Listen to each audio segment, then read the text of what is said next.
evening. I'd like to call to order the East Long Meadow School Committee meeting, May 27th, 2014. It's 7 p.m. It's a regular session meeting, and we're going to start with our call to order. I did that already, I'm sorry. And I want to mention that the meeting is being both audio and videotaped, and I'm just going to ask if anyone else in the audience is doing that right now. No, just us? Okay. We're going to start with the Pledge of Allegiance. And I'll stand. I pledge allegiance to the flag of the United States of America and to the republic for which it stands, one nation, under God, indivisible, with liberty and justice for all. Perfect. This is what I meant to say before we start with the roll call, starting to my left. Elizabeth Marcy Boucher. Gregory Thompson. Rich Ficero. Deirdre Mayu. William Smith, Superintendent of Schools. Bill Fonseca. Terry Olajars, Assistant Superintendent for Business. Kathy Saletti, Recording Secretary. Great. Before we do the approval of minutes, we just need to make some changes to tonight's agenda. So I need a motion to amend tonight's agenda. I make a motion that we move 7.3 and 7.4 to our beginning of our presentations, and 6.1. Okay, motion's been made. Second. Any further discussion? Okay, hearing none, let's take a vote. All those in favor, please say aye. Aye. All those opposed, nay. Okay, that carries forward, 5-0. And I make a motion that we add agenda item 7.6. Okay, motion's been made. Which is, Yes, can you just state what it is? Oh, I don't have Which it. is a parent request for our career day at Meadowbrook? Meadowbrook. second. Motion's made and seconded. Any further discussion?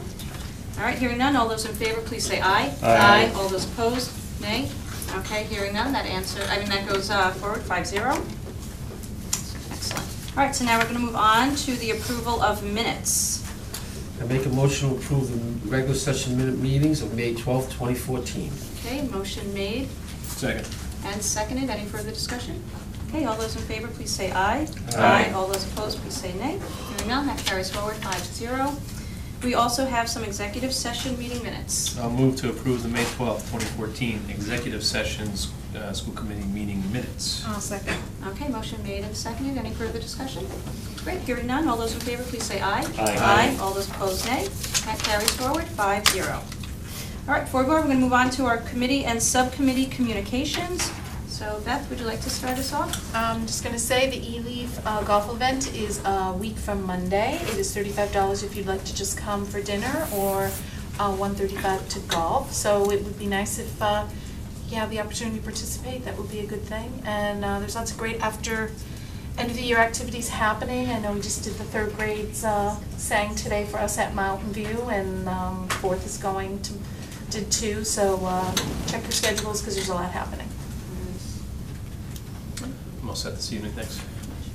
I had two meetings the past couple of weeks. One was the sick leave bank and one was the collaborative committee meeting. Also, along with other school committee members, we involved in senior presentations, which were excellent. And Mr. Mayor and I also were able to attend the Invention Convention in Maple Shade. I just want to say, I think that these presentations by the students are excellent in that it gives the public the chance to actually see what our students are doing.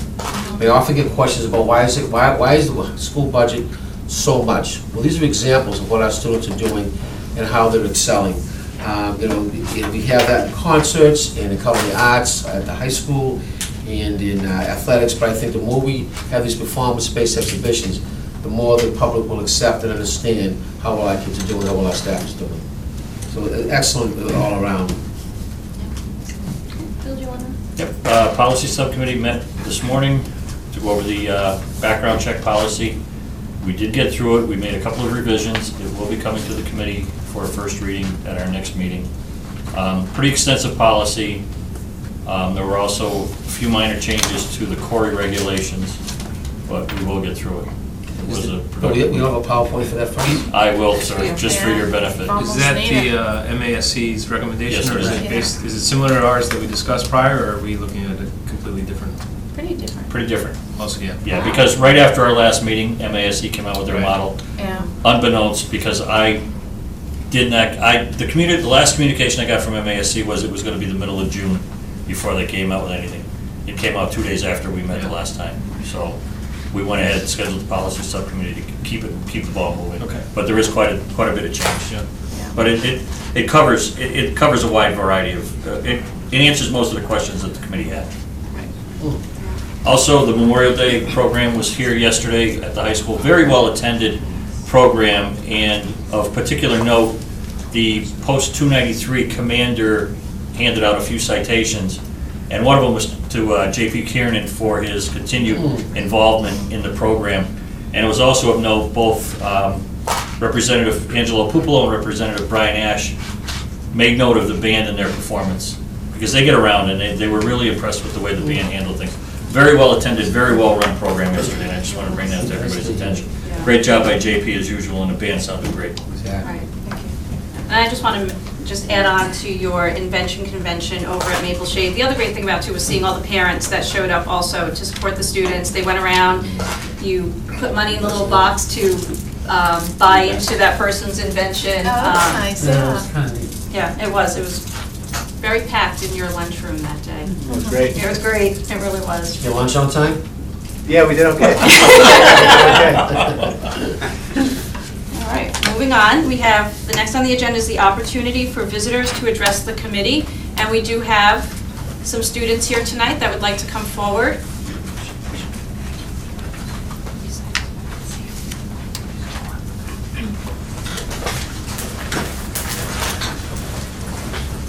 So would you like me to stand? You can have a seat, you can all sit together. You can sit right in the middle. These are some students that we have. Are you all from Birchland? Yes. Middle school?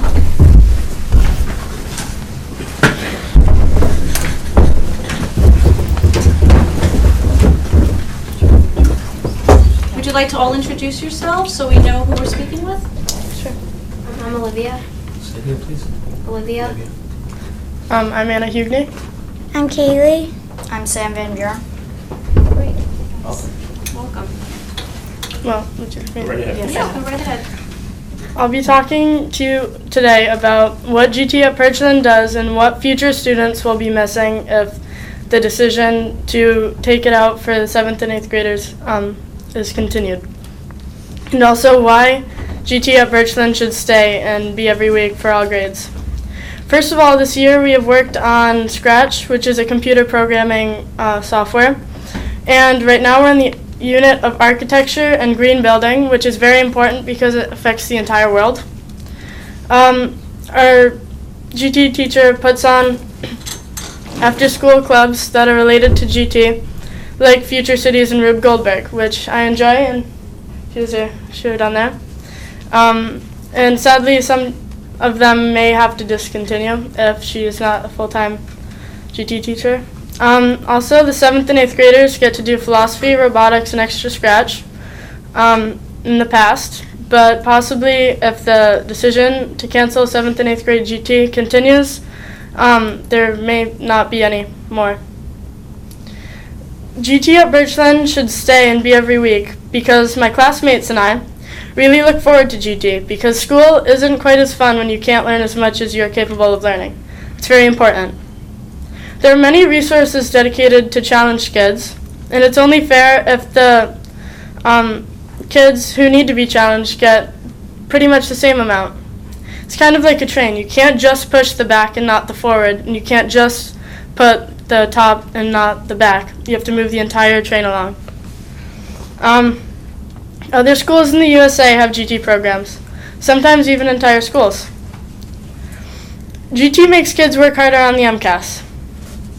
In the future, it will benefit us to get to the highest learning we can, and it may even influence what kind of career we choose and how well we do in our career. I think we deserve a challenge. We hope you will make the right decision on saving GT. Thank you.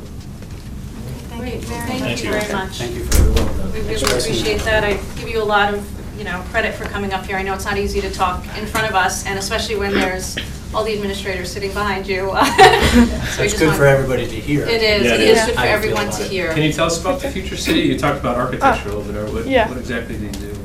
Well, we had a team this year, and actually, we don't have all our members on it, but we were all on the same team, and we built a model of a city of the future that's supposed to be more eco-friendly. And then we showcase it at a place in Boston, and judges score it that are engineers. So that's what we did. Thank you. Okay. Thank you, thanks for Thank you very much. Thank you. Thank you.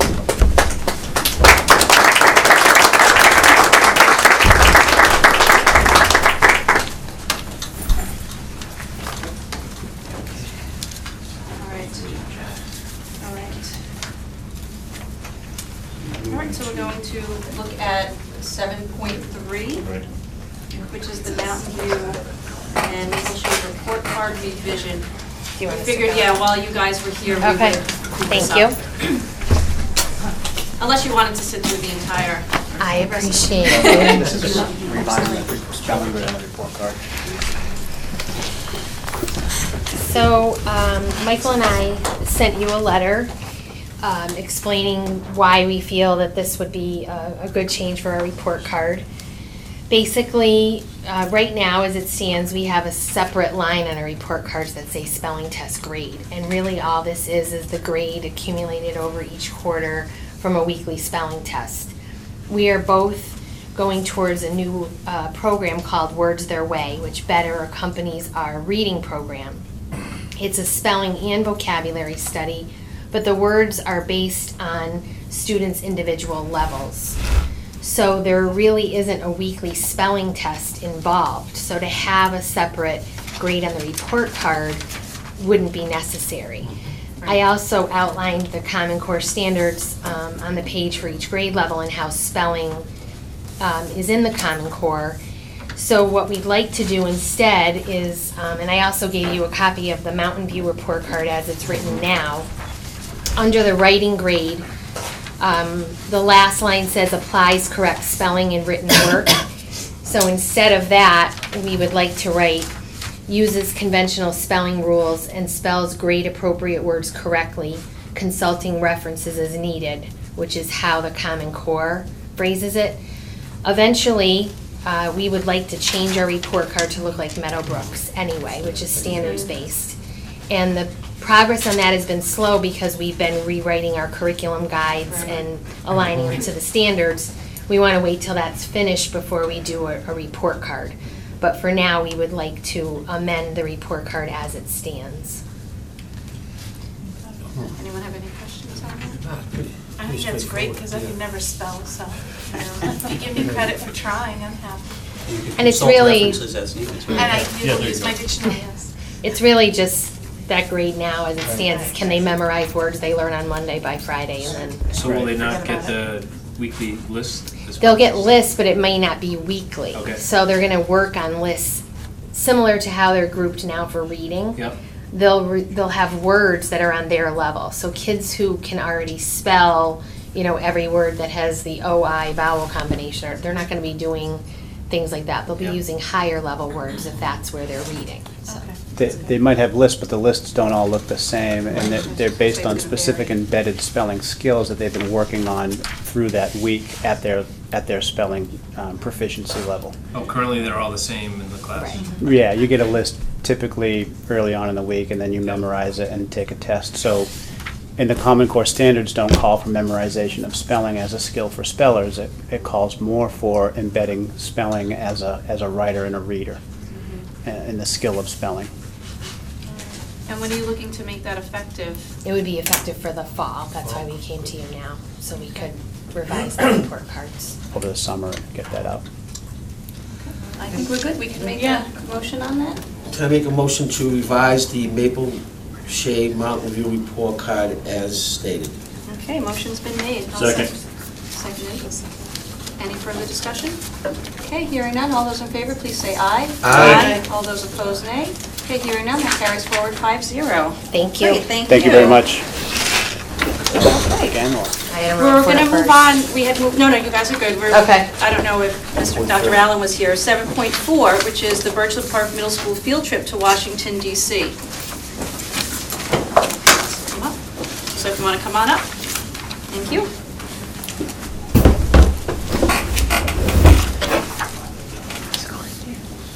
So in your packet, you have a letter from Dr. Allen, and then behind that letter, you have the field trip itinerary as they currently see it happening for next spring. And this would be a trip for anyone who'd be interested in the 8th grade class, correct? Yeah.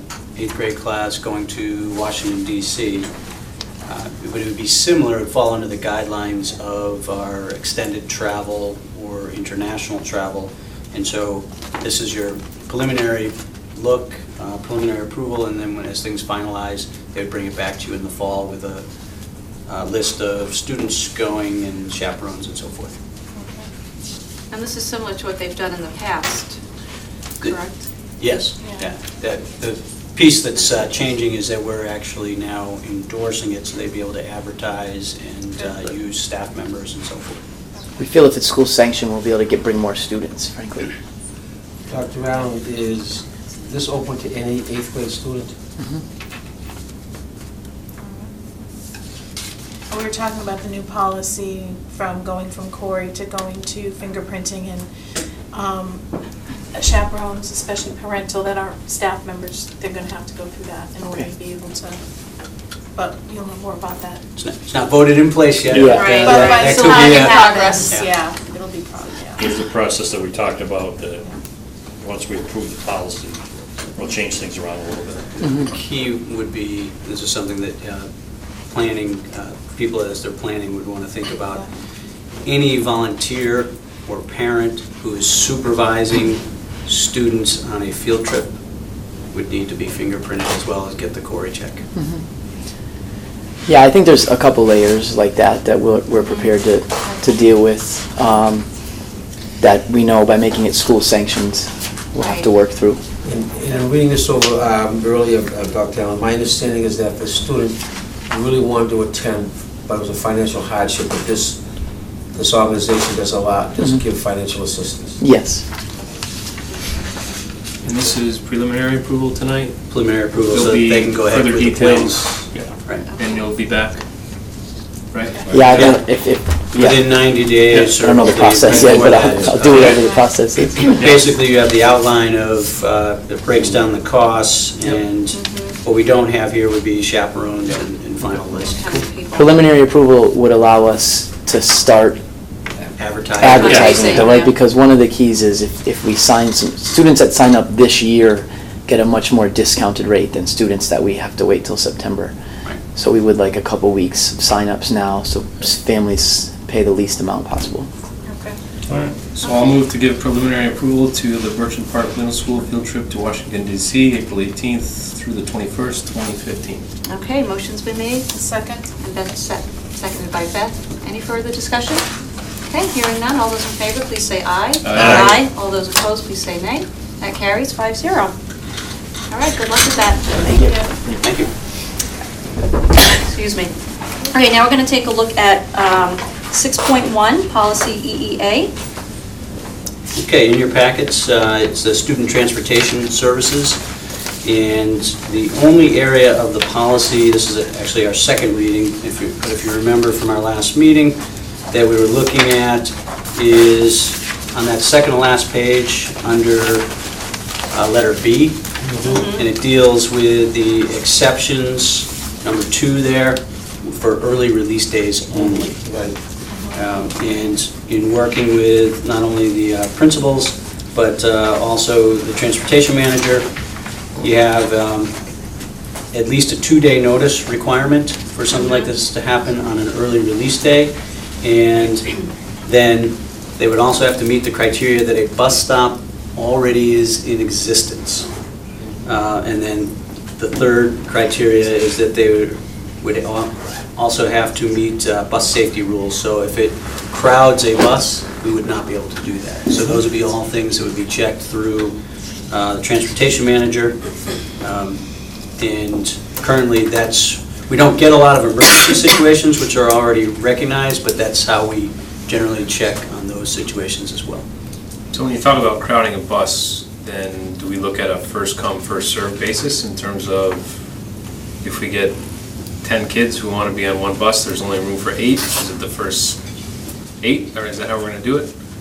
Just asking. Yeah, we would probably have to go to a first come, first served basis. But then, do we encourage letters 3 days prior, 4 days prior, 6 days prior? Just asking.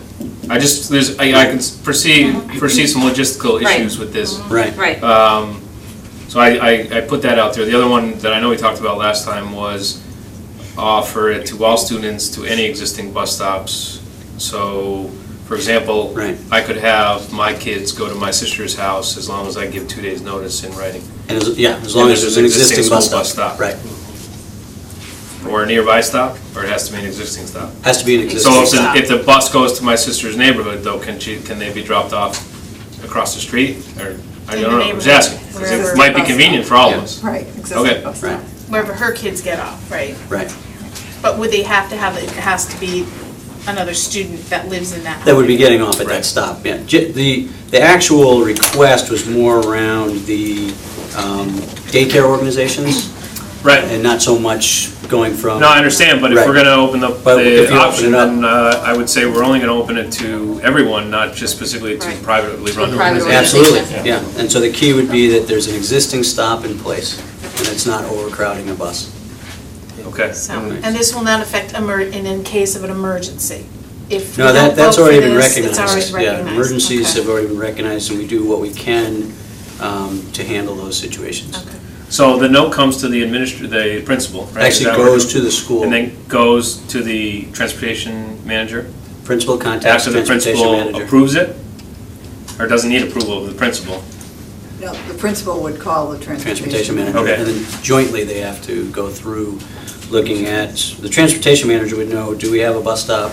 Yep. What's the capacity of that bus in terms of students riding it currently? And so how much room would we have? And so that information would have to be discussed before they could approve it. Okay. Yeah. And So then if the there- school would get back to the. If there's room, we won't say no. Right. Okay. The other piece you could add to this, if people wanted to look at it for 1 year, you could add that we will revisit this next year to see how it works. I think I'll leave it up to the leadership team to make that decision. Yeah. If things work well, fine. If they don't, then they can let you know, Mrs. Smith. And Then we'll take it revisit. up. Right, that's, I was afraid if it became too much of a burden or a little too confusing, or like you said, They people would start know. competing for the number of days of getting something in. They would know. Yeah. Right, Okay. yeah. Okay, so can we get a motion on this, please? Move to approve policy EEA, student transportation services as presented. Okay, motion's been made. Second it? Okay, and second, any further discussion? My vote will show, I think it's gonna be melee, it's not gonna be a good idea, but I'm putting it out there. Okay, So, all those in It's- favor, please say aye. Aye. All those opposed, please say nay. nay. Okay, that carries forward, 4-1. Thank you. Okay, so now we can have our leadership team come up. Come on up. So we have some handbook revisions. So in your packet, you have a cover letter from each school principal detailing revisions to their school's handbook. You also, at your places, Mrs. Saletti put the current handbooks. So if you wanted to look through as you're reviewing where the revisions may be, you can also look at the current handbook. So I believe first up is the high school, and Dr. Flanagan is here, so. The first 4 changes are just really minimal, just changing some of the words. But the first one, regarding being on campus after hours on page 30, we'd like to add the phrase "impossible trespassing charges," and I'd like to explain why. Particularly. We don't have that. It's not on there? Yeah. It's on my email. Regarding being on campus after hours, page 30. Yeah. Oh, It's in the okay. packet. Oh, sorry. So to explain that, as Mr. Ficero will know, that this time of the year, we do deal a lot with pranks at the high school, and some of these, It's on your memo. and some of these we consider highly dangerous. For example, in past years, we've had students trespass, after 11, 12 at night, and they climb up on the roof. And so we want to send the message that, and not that we would always, follow through with this, but we want to send the message to our students that, when you engage in trespassing on the building after hours, it could be a potentially dangerous situation that could result in possibly getting the East Long Meadow Police involved. We currently do have the East Long Meadow Police kind of monitor the building during certain times of this week, just to make sure that there are no incidences. And we did have an incident this year in which we had to, lay out the law, I guess, in terms of this. So we just felt it's important to send the message to our kids that, it's serious. We don't want our building vandalized, and most importantly, we don't want to anybody get hurt. So that's the first change that we had for you. Any questions on that one? In the actual handbook, it'll be under the school campus section. And then secondly, the other ones are in regards to the student in good standing policy, just changing the wording from semester to year under those various sections on page 18, 19, and 20. And then page 22, simply eliminating the quick pass section under passes, as we no longer do that. The next item is a little bit more in depth, and it involves our student eligibility for co-curricular programs. Currently at East Long Meadow High School, a student must maintain a 2.0 C average to be a part of any clubs. This is except for athletics. That's a whole different piece that's guided by the MIAA. But we feel that a growing number of our clubs are great opportunities for kids who might not be academically inclined, and it gives them an opportunity to be a part of our school community. For example, clubs like the GSA, which really are a safe haven for our kids to be a part of. It gives them a place of meaning. It gives them a purpose. We just feel that we shouldn't limit that participation by an academic grade. One of the things, though, that's a caveat to that is that we still want to keep there's a little bit discretion for those kids who might need a little bit extra incentive. So, for example, a lot of our clubs will take part in field trips during the school day. So any student who is failing, we don't want them to be out of school. So that would be the exception, as well as the National Honor Society, which obviously there is an academic requirement for that. So really this change is about promoting and mentorships with students, giving them a safe place, and giving them a real incentive to be a part of our high school community. We're looking to open doors and not close them in terms of that piece. So are there any questions on that one? I think it's great. I like that idea. How does that apply with the students in good standing policy? Well, the student good standing policy is still in effect, so that it's a separate piece of that. So like attendance and tardiness, that still plays a big piece of that. So that could affect their membership? It could. But a lot of the times when we have conversations with kids, we call home, that's easily remedied. But I think the GPA, when we had a student actually this year who could have really benefited from being a part of a group, and unfortunately because of his GPA was denied acceptance into the club, and we just feel really strongly that we need to do more things to encourage kids to be a part of our community. Yeah, just by becoming involved with others, they might make friends that might help encourage Positive them relationships, to be more mentorships. positive. Great. And I'd be curious if you see a difference in grades once these Maybe, students start to right? participate more and really That's our feel hope. like they're part of the school. Well, they also develop a mentor relationship with the adults in the building, so they have a connection, and the adult will look out for them a little bit more carefully, so I think it's a good thing. And that is it. I have The attendance changes. piece? Yeah. So I know you're going to hear a lot of this tonight, but, and I know that it's going to be part of the code of conduct, but the high school took some of the wording from the code of conduct to address the new MGL chapter laws on attendance. And as you read from your sheet, it says in accordance with MGL chapter 76, section 1B, each school will notify the parent guardian of any student who has at least 5 days in which the student has missed two more periods unexcused in the school year, or has missed 5 or more school days unexcused in a school year. And at the high school, we added a line to state that one of the things that we are going to install in our process here is getting a parent meeting after the 5th day of absences. So that's something That's actually part of it. Yeah. Dr. Flynn, is the present attendance policy going to stay in place too? Correct, yeah. So we have two policies at once? Well, they're different because one of them addresses the courses, the periods, as you know, so you can lose credit for a class. This deals simply with the daily attendance piece. The changes to both, and you'll hear more about this when we get to the code of conduct, but the changes to both the disciplinary regulations and the attendance regulations are really centered on making sure that students are in school. And it's both in a situation where discipline may usually be the consequence, it's still something that they want schools to look at in terms of keeping them in school. You can certainly have disciplinary consequences, but keep them in school. And in this case, it's geared around notifying parents if you accumulate the 5 unexcused absences, and probably more importantly, trying to set up a plan with the parents, meet with the parents, and set up a plan, how do we improve attendance? That's the second part of the law. And so you'll notice that that's in the code of conduct, and it's in a number of handbooks. I'm just concerned about the amount of detailed work we're now asking our administrators to do, that's all. This Right. is, That's a lot. this is, I know it's a lot, but my God.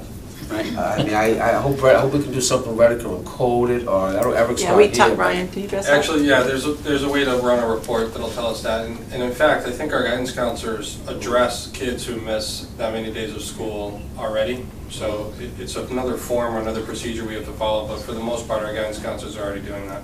Right. Are we finding that kids are saying, all right, they're gonna be tardy, they're gonna be tardy, and then they're saying, well, I'm not gonna come in at 10 o'clock because I'm gonna get 12 points, I might as well just go Yeah, they home. try to manipulate the system, You know, definitely. and are we finding that's more? Because I know myself as a parent, I'm like, oh my God. I mean, you feel it's, you think mine are gonna go to school normally on time, but that, you almost feel like, yeah, just stay home. You kind of get that kind of thing. Are you finding there's more absences because of the tardiness? I wouldn't say To not get the so. points? I wouldn't say so. No. So, Well, what would be the reason for them to not come in at 10? If they had an appointment or if they had an actual reason for being out, the parent's going to write a note, or they're going to get something from the doctor and then it's excused and they don't get any points. okay. So if somebody is sick at 7 and then feels better at 10, that doesn't happen very often. So I don't think it happens Okay. too much. I think the biggest change to this is the meeting with the parent. Right. That's Yeah. going to be challenging, but Yeah. we will comply. So, as of now, or currently with this policy, then a student could miss 4 days conceivably and the parent would never be notified, am I No, understanding that correct? if they miss a day unexcused, they get a phone call. Oh, yeah.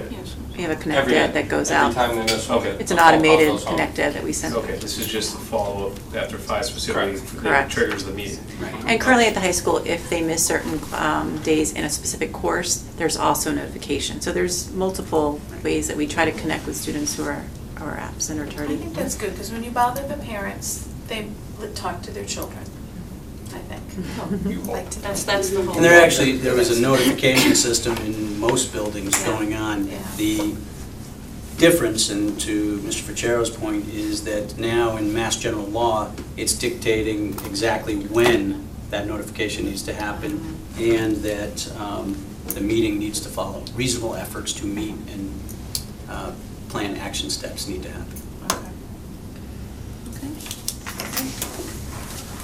So, you want to do them one at a time? Make we have to. a motion on each one What, all individually? the changes? Yeah, they're all different, I think. Right. Yeah. Right. So we'll start with, Well, we need to make them all. That's it. You could move Unless you to did- approve the noted changes to the student handbook. Under 5.11. yeah, we'll do Right, it that's what I mean, yeah. individually. Yeah. Do it individually. Do each school individually? Oh, each school? Oh, yeah, Yeah. you Yeah. No. You didn't say school. I agree with that. Move So, to- yeah, go ahead, Bill. Move to approve the high school student handbook revisions for 2014-2015 as presented this evening. Perfect, motion's been made Second. and seconded. Any further discussion? Just one, the new discipline modification, that's elsewhere, Mr. Dr. Flanagan? It's in the the Code of code of conduct. conduct Okay, as fine, well. thank you. Have it there. In detail. All right, all those in favor, please say aye. Aye. All those opposed, nay. Okay, hearing none, that carries 5-0. Perfect, okay, Dr. Flanagan. Thank you. Thank you. Okay, we Next have, up, we have, I'm sorry. no, go ahead. Next up, we have the changes to Birchland Park, and Dr. Allen is presenting. We are on code of conduct, right? Nope, we're on handbook, Handbook. this guy here. Yeah. So we have a few changes to our handbook that we'd like to make. Under the activities and co-curricular programs, we'd like to add international club to our list of clubs. We started that halfway through this year, so it's in existence. Is that a paid position? It is. Is it taking the place of another one? Took the place of a club that hadn't existed for a few years, that I don't even remember what it was, and we wanted to do something around diversity, and someone informed me that we had an unpaid club. We're good with that, Terry? Yes. You've made, Yeah. figured that, okay. Yeah. Okay, thank you. Under advisory and attendance, we'd like to change it to say advisory will begin at 7:31. Currently, students enter the building officially at 7:25, and they are due in advisory at 7:37. I'm sure you've heard that we're changing our schedule a little bit and to lengthen class times, and this is one of the places where we're trying to take some minutes back for classes. So instead of a 12-minute passing time in the morning, we're going to have a 6-minute passing time. Under the awards system, I'd like to add a description of our monthly Most Improved Student Award. Each team has been giving, for a long time, has been giving a Student of the Month award, and this year we started a Most Improved Student Award on each team to try and focus on students that get better. It's been very successful, and we just want to add it into our handbook so it's clear. Under cafetorium guidelines, we would like to add students who fail to bring an ID card twice in 1 week will be subject to an office detention. Doctor, how long does it take, if I lose my ID, how long does it take to get a new one? Will Mr. Martin make it? 5 minutes. 5 minutes. Mr. Martin, that's all. Okay. Yeah, no, this is a practice that we've done all year. In talking to teachers and cafeteria staff, it was clear that we wanted to have more students with IDs, so we implemented this at the beginning of the year. Of course, at the beginning it was new, and we had conversations here and there. Now it's just practice, and I'm told that you used to have upwards of 50 or 60 kids without an ID per lunch in some years at this point in the year, and right now we're still at about 6 to 9 each day, each week. If they've signed up and Mr. Martin has their name and they've paid, it's not that rigid, but this has been able to make our lines go faster. Students, 95% of students have their ID, so they just swipe and walk rather than looking it up. And what we've done is if you miss it once in 1 week, you just have to sit at that table, but if you miss it twice in 1 week, that's when you have to. You're subject to a detention. Of course, Mr. Martin uses discretion, and if they've signed up and he just hasn't gotten to it, Now, when they come in their IDs in 4 or 5 or 6 pieces, they go to Mr. Martin. You think that happens? Oh, I know that happens. Yeah, I mean, we're constantly, teachers and us, checking individual IDs and saying it's probably time for a new one. They have just the clear part, or they have, you don't know who it is, or they've drawn on it. It's not a problem just from the office. No, it's not. They can stop by the office anytime and sign up, and it's not 5 minutes, but it's usually the next day that Mr. Martin truly does get it for them. And they don't find the office detention to be too harsh of a... The students? Yeah. It depends. I think at first they did, but now it's just part of what we do. So now they know. And 95% of the kids that don't have an ID don't have it just once in 1 week, so it's truly they just forgot or something. Good job changing the culture, because I can imagine it was challenging. Yeah, well, the kids have done well with it. Thank Yeah. you. The kids have done well with it. The other thing we wanted to add there was take a seat immediately to have your ID checked. So sort of, I think past practice was they all lined up in the hallway, and people checked their ID at the door, and if you didn't have an ID, you waited in the hallway. So what we changed was you come in and you sit right down, and then we go table to table and check the IDs at the table. I just didn't want 220 students in a hallway waiting to be checked for an ID. So we just want to add, again, this is practice now. Everybody knows it. They come in, they sit down. I find it settles them. I find it helps them find where they're going to sit without having food and worried about, I got my tray, where am I going? Once they sit, that's where they sit. They go get their food, they come back. Good, sounds good. Under hall passes, we'd like to rewrite the paragraph to say the back, so our handbook is actually in our student agenda book. You should probably know that. The back of this assignment book has a log for student passes. Students use this book as their pass in the hallways and have the log signed by a teacher for each use. So what that means is we really want to encourage students to have their agenda books and use them more consistently. So, so one of the ways we want to do that is we have to make it sort of necessary to have your agenda book every day to write down your homework. And that's going to be more and more crucial for us because we've significantly, with the new schedule, lowered the amount of tutorial time. So they're going to need to be more organized and be ready to go with a lot of this stuff at home. So one sort of trick is to put their bathroom passes in the agenda book. It's in a log in the back, and they sign the date and where they're going, and then the teacher signs it. So they actually carry that in the hallway with them. It's not perfect, but it does sort of up the ante. Like, if I want to use the bathroom in English today, I better have my agenda. Of course, if they don't and it's an emergency, you know. So that's a new system that we'd like to put in place next year. And then under program of studies, the way the handbook's been written, it's always included Spanish and reading as one of the core classes that students are required to pass. And we would like to add math intervention into that same realm of like, not on team, but core class. You have the word possible in Dr. Allen, I'm a little confused. That math intervention as a possible code. Are you taking the word possible Because, out? no, because kids either have Spanish or reading intervention or math intervention. So possible meant, I don't think that's the exact wording I use, but why I wrote it there is because they're not all going to have math intervention. Right. But they're going to have one of these three. So it's possible that if... Choice? Yeah. Well, it's So probably choice based on possibly, data. not Yeah. Right, Yeah. I understand. Possibly. Yeah. Okay. And then at the same time, we wanted to add a score of needs improvement on MCAS as a potential reason for students to be placed in intervention classes. Currently, it just says warning, failing. We're gonna offer a lot more math intervention next year, and we have 262 students last year who were needs improvement or warning, failing on math. So we just want to be able to tap into that as much as possible to get them extra math. Okay, those sound like good changes. Dr. Allen, the attendance policy, the new state attendance policy, and the new state disciplinary procedures, you're alluding to the code of conduct?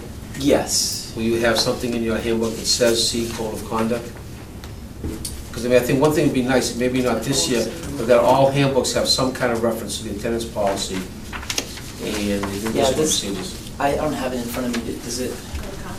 Actually, I The can. attendance, There's a section on traditionally- attendance. It's yeah, short. but it does not talk If it about doesn't say notification that- system. But maybe work with them when that was just. Right. So the Yeah, I reference like is the that. code of conduct. Absolutely. I think if I just put a sentence that says, please see code of conduct for full. And the discipline too, please. Yeah. Okay. Okay. I think that traditionally Birchland has relied on the code of conduct for all attendance notification and all disciplinary descriptions. I suppose it's not a bad idea to put them in all of them to Right, say so- refer Right. to Consistent, or yeah. for, yeah. Right. Are you proposing that we do it tonight for Well, this? Well, I year? think that as a transition, you may add the sentence, Dr. Flanagan already has it in her handbook already, so I would just, as a transition, he adds that sentence, the code of conduct for attendance policy. This year, though, but in This year. terms of approving it, we're gonna have to approve it with that I modification. would Right. recommend that. Is that sound? Yeah, sound Vickers, good? Okay. yeah. Yep. So do you want to make that? Make a motion to approve the Birchland Park Student Handbook revision for 2014-2015 as presented by Dr. Allen and in the amendments to the state attendance procedures and the state discipline procedures. Okay, motion's been made Second. and seconded. Any further discussion?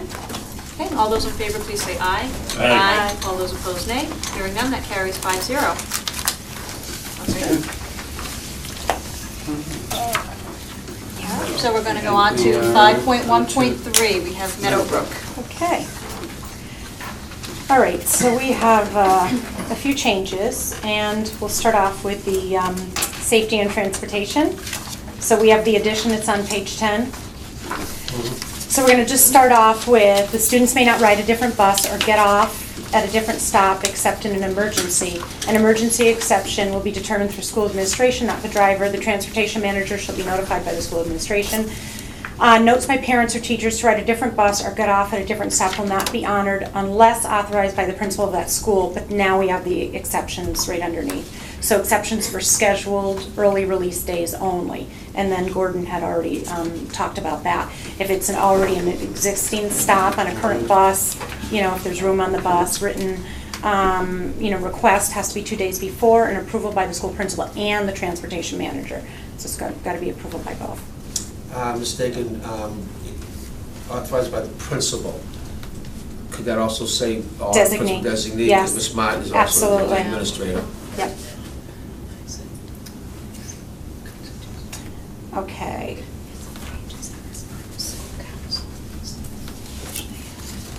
Yeah. Oh, okay.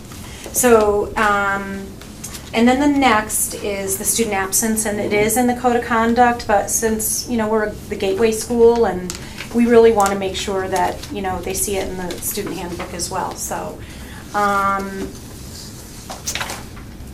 So an excused absence will be granted upon receipt of a phone call or note from a parent or guardian stating the reason the child will be absent.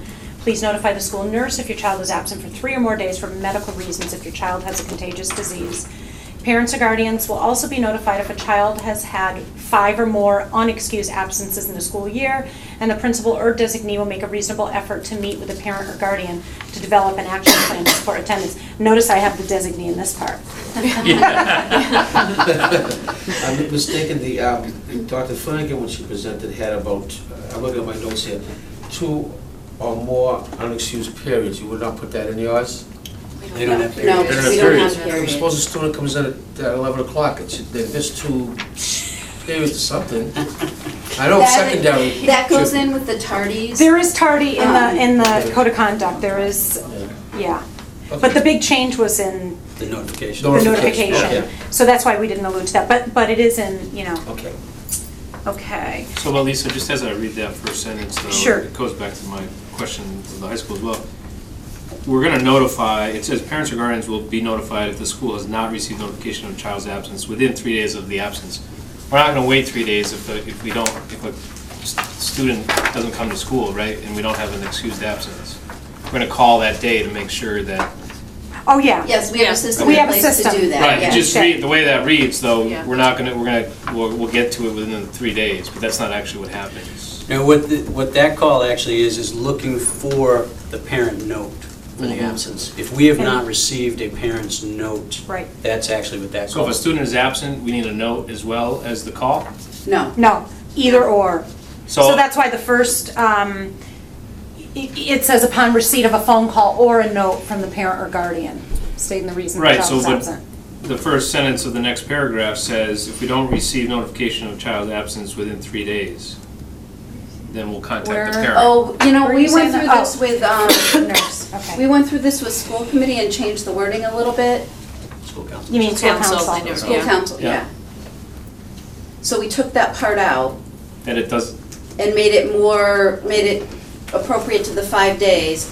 And they have 3 days to get us a note. Either they're gonna call that day that their child's out, or we still call and check and for safety reasons to make sure that we know where the child Right, is. right. And then the parent has 3 days to get us a note if they hadn't called us. so if I haven't called and my child's not there, you'll call me that day Yes. and contact me, but because I didn't call and you called me, then I have to send a note in within the next 3 days? Is that correct? Yeah, in accordance with the law reads actually, the program shall be designed, meaning the program that schools use, to ensure that each school notifies a parent or guardian of the child's absence if the school has not received notification of the absence from the parent or guardian within 3 days of the absence. We actually notify them that day of the absence. Well, I would say we have to, right? Especially at an elementary level. Right. That's why, Right. that's the crux of my question though, because it says, if I was to read this as a parent, I would say, I'm not gonna be notified for 3 days if my child doesn't show up to school. That's worrisome to me, and that's just how I'm reading it. I know that's not our practice. but I don't know why we're saying that if that's not our practice. I think the key is if the school has not received notification of the absence. Right, so if my daughter doesn't show up to school one day and I don't send in a note, If you're we gonna call me that day. Right. Yes. We'll still do But that. we're saying we're gonna call you within 3 days. Why are we doing that? Why That's are we how saying you're that? reading But, it. It's- well, That's how I'm reading. We're actually gonna do both. We're gonna call you that day, but if we get an answering machine and we leave a message and we still receive nothing from the parent, phone call back or note, we're gonna continue to notify them because by law, we're supposed to get some kind of response from the parent. That's basically what it is. But I think what he's looking to see is that one sentence that says if your It's student. confusing, right. Right, We're not gonna wait 3 If you do not days. call, Right. Can you read that sentence back again, because we did with school. There were actually parents on the school council that wanted to reword that, but Because it says, parents or guardians will be notified if the school has not received notification of a child's absence within 3 days of the absence. So how I'm reading that is if my daughter doesn't show up to school, the school will contact me within 3 days to check on that.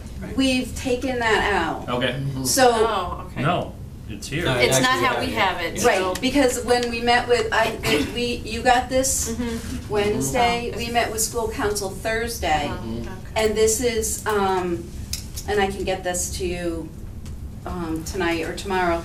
So this is the wording that, that we came up with as the school council. So first, we defined an excused absence.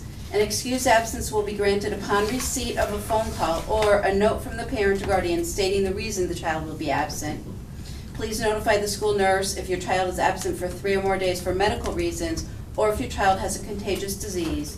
And then we have the part in about, with the state regs, with parents or guardians will be notified if a child has had 5 or more excused absences in a year. The principal or designee will make a reasonable effort to meet with the parent or guardian to develop an action plan to support attendance. And I think we changed it specifically because of that wording you're talking about, Yeah. Greg, because it did sound like we were gonna wait 3 days to Right. call. So you So took the took out first that sentence, sentence. the whole sentence Yeah. out. Yeah. So does your first sentence say now that you will be notifying parents of absences each day? Is that what you started with? No, No, we just, no. we defined So an maybe excused if that's our absence. practice, out maybe that we say, sentence. maybe that's what we add. So Yeah, Holly, that's how what did we you mean. define an excused absence then? An excused absence is the receipt of a phone call or a note from the parent stating, you know, The the reason their reason. child is out. Okay. So if you forget to call Yep. and we do child check and your child had a fever that day and your child's coming back to school the next day, you're gonna send a note with your child saying, please excuse my child for, you know, Monday because they had a fever. so maybe A we child check is a daily thing. The child check check is a is daily, safety. yes. So Yeah. that might be Somehow. something that you want to put in here. That parents are notified of absences if daily, if no note or phone call is The received. day of the absence. Right. day of the Specifically. And the other thing that I'm questioning then is the word excused absence, because it then asks for a criteria that I need to meet for my child to not come to school, I guess. So are there reasons that are unacceptable absences then? My understanding is you can't judge a can't. parent's right, reason. they just Right. have to state a reason. Right, No. but Right. My child was absent today. We're Right. but we're creating criteria now of what an excused absence is, though. So I guess to that No, point. see, in my Well, Well, we were No, looking at the they No. dictate, we were looking at Right. the literature From that the- she sent. Because I agree She with you, did talk Rich. about Yeah. excused. That basically, if a parent offers any reason for the absence, that becomes an excuse. It's a notification. But, so, it's notification of the absence, not the request for an excused absence, I guess is my point, because when does it become, It becomes excused An when you receive the unexcusable absence. notification. Correct, or a phone call. it's only Right. notification, it's not Right. an excuse. But that's actually how the law is. It becomes an excused absence once you have notified the Okay. principal. They have to Principal, put a but- reason. With reason. Why with reason, though? Why with reason? That's, no. Well, illness or. Right. Is it But if not- I'm going on Yeah. vacation for a day, I think it's do I actually, need to give you a reason? isn't the law, doesn't it outline some of Yes. the reasons? I believe it does. It- It actually, Yeah, it does, actually, it says there. that's an attorney's opinion. Oh, That- okay. yeah. And is it the The kind law of thing, if actually it's an doesn't- excused doesn't absence, outline it doesn't that? count towards their absence on their, I'm gonna say report card? No, but you can't, No, no. still No, put down, yeah. You But even can't. the phone, if you call in, it says your child's name, room number, and the reason for absence. Yep. Right. That's the No, message. I don't know But that you It don't does. have to give a reason. You don't have to give a reason. It doesn't say that. It says does say your that. student Give a will be reason, absent. No. Please leave a message. Yeah, you No, don't have we to. have So when I state the call, I time. say, my daughter won't be in, this is me, and my daughter I won't be think in today. everyone's answering machine has a different message, but technically, as long as a parent calls a Yeah. child in with a reason or not, that is an excuse. Right, you can't. An It's more unexcused than absence would notification. be considered truancy, where Right. Right. you've not shown up to school and no one has called you into school or Or said sent a you were letter. supposed Right. to be absent. All right, so I guess That's- can we define that then? Because excuse to me sounds like it has to be a legitimate excuse, and then I use legitimate as. As But- long as you don't, I mean, it's not defined in my handbook, so if it's not defined, Right. I think if you get into definitions, The, that's the where you're gonna recommendation get in actually was to trouble. stay away from. Definitely. Yes, that's what, Yeah, you but have even the phrase excused absence. But that's in the law. That's We a- can't, we that's the can't, law. we can't get away from that. But So it's- then don't you lead to definitions if you use, if you put the excused in there? Yeah. But the It's excused always that absence excuse. in it. actually yeah. comes through the notification. Right. As long as we're notified, Okay. then It's it becomes an considered excused excused. absence. So, Right. If there's no because- notification, it's. Can we just clarify that then, I guess is my point, because I'm okay with that, if that's what we truly are doing. Is that just an elementary thing? I thought we took this right from the law where it says, I'm serious. stating the reason the child will be absent. I thought we took that You right can't, you don't from have It's to. actually, the law, or was Is that she- her suggestion? the other one was recommendations from the attorney. Okay. Yeah. Because you can't Or demand if there's an something from the excuse. law, then we should, because I want the It actually, terminology. yeah, it doesn't actually explain excused or. So parents are unexcused. notified of absences the day of the absence. Right. In other words, it's the parent is fabricating the excuse for their child to be home for the day. It doesn't matter. But you don't, it doesn't matter. I know that. As soon as they It's call, not fabricated. that's It's- done. It's my job as a parent to Right. decide if my child is going to school on this day. Right. Now, if it becomes a problem and they're not showing up for 40 days at a 5 stretch, days, then Right. it's that's a Then different that's story. an Right. If That- I I think decide that's what one they mean by day excuse. that I'm not gonna send my It's child, okay. it's really, I don't need an excuse. is what I'm As soon as you But make as long that as you make call, that phone that's good call, enough. That's all I'm asking. That's it. Right. Right. Let's do what we Because say when we're you doing. Send a letter the next day. Because No, I when there know. are 5 days Right. of Without- what's considered Right. unexcused, Without That's- notification. we have to, Right. the law says, Without we have notification. to have a meet. Right. Without The But key if is I without notify notification. 6 times, there's no meeting, There's Right, nothing. you don't need a Correct. meeting. You don't need a Right. meeting. because that's excused. Right. So notification is excused. Yes. Once you Yes, make that phone correct. call, Correct. I think we need to say that though somewhere, because that's now how I read it, that's all I'm at. I Okay, guess so that's all. we can take out, I think we should have them the same language. I've had the same language forever. It wasn't questioned before. I mean, you have it, but Right.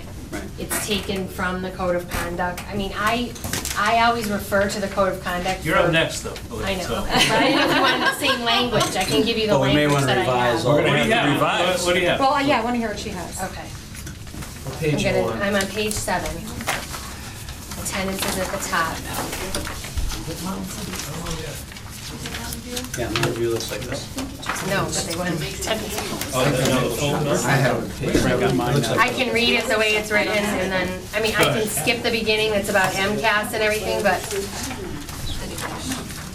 Yeah, we to don't- ensure your child's successful learning and advancement to the next grade, students must be in attendance 90% of the school year. Is that based on that MSG? Yeah. Absences may not exceed 18 days. That's That's 10%. general law. All absences, whether illness or otherwise, will be counted. 7 tardies are counted as 1 day of absence. See Code of Conduct for complete policy.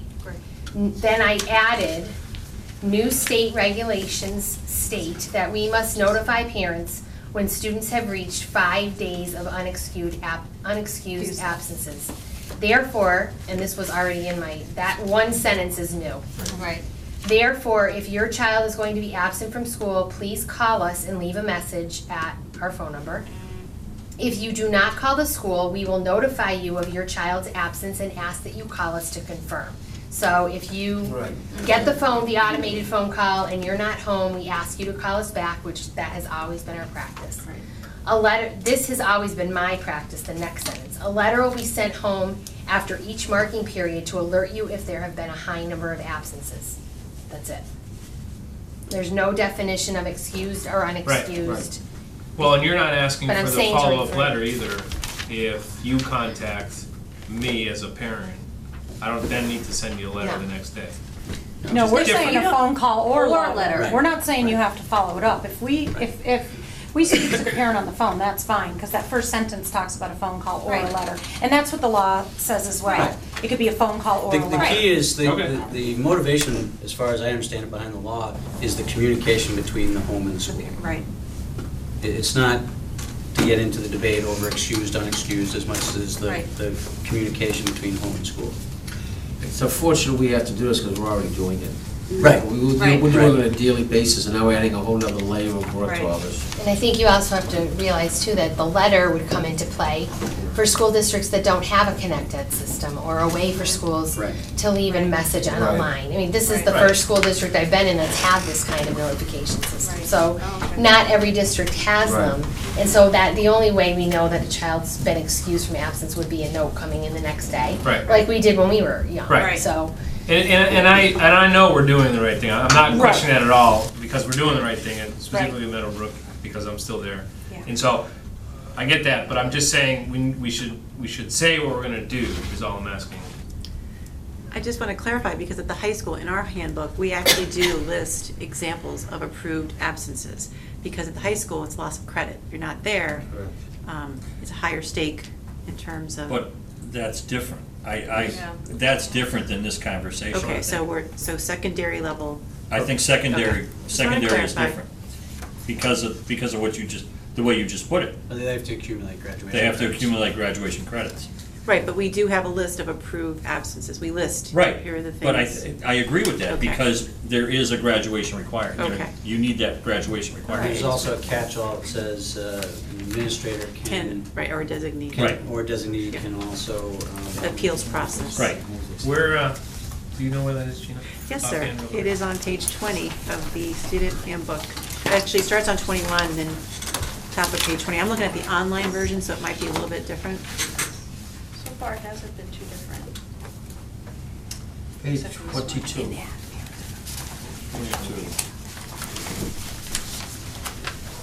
And that's been something that's been in the handbook for years. Yes, never yeah, happens. it's been there for a long time. Maybe but not limited, to- but it also says maybe but not limited to. Right. I think, yeah, but those are broad enough. Right. They're broad, Gina, those are broad enough terms, Yeah. too. You're looking at the sex. Yeah, no kidding. So, Define, okay, define number 6. Yeah, well, that's, parents gonna define that for you. What? Parents gonna define that for you. Absolutely. Right. So let's make a So- motion. Well, actually, she's not done yet. She still Well, has. plus I just want to make sure we're clear. So I think then we first want to say parents are notified of absences the day of absence, correct? That's the first sentence we want to say. And then what we have up there, an excused absence will be granted upon receipt of a phone call or a note from a parent or guardian stating the reason the child will be absent. Right. Yeah. Okay. I wonder if we should just take out that next. Do we have that Oh, in the school code of nurse? conduct? Yeah. I thought, Do we I have thought that in the policy code? was the school nurse called the home when it was 3 more days. I know at the secondary level we do that. Dr. Flynn, am I correct? Oh, yeah, she does call. That's So, what, you have let's them take- notified. Okay, by- so we can take that So, out. but then let's leave the next one, because this is part of the new law about us contacting, trying to make an effort to meet with a parent. So parents or guardian will also be notified if a child has 5 or more unexcused absences in a school year, Right. and the principal or designee will make a reasonable effort to meet with the parent Correct. or guardian. And that's directly from the law. Right. Okay, so Excellent. we'll add at the beginning, parents are notified of absences the day of the absence. I think that, We'll do yeah, that. that's Yeah. the confusing part. We were already doing ahead of it in that we weren't waiting 3 days, which I think was. Right, a- right. Right. It did sound like that. But, yeah, the 3 days kind of threw everything off. Well, and we do state what an excused absence is, and I didn't see this before, but we say excused absence is a phone call from the parent regarding Right. stating the child will be absent. Right. End of story. Yep. Okay, great. We're good. Okay. You have Go ahead. one more change, right? Yeah, we have one Miss more, Oh, one more in Meadowbrook. On page 13, Some more. under school lunches, we service. changed the procedure to reflect what will be happening next year with the automated lunch sales, and the language you took is, I took from Lori Paul's letter that she sent out to staff, and will be sending out to parents. We also have a change that we weren't aware of. On page 19, under letter F, we had information in health about the BMI, and that The is body no mass longer. index. That is no longer a required procedure, so we took letter F out. You see that? And See then- that? Yep. Yep.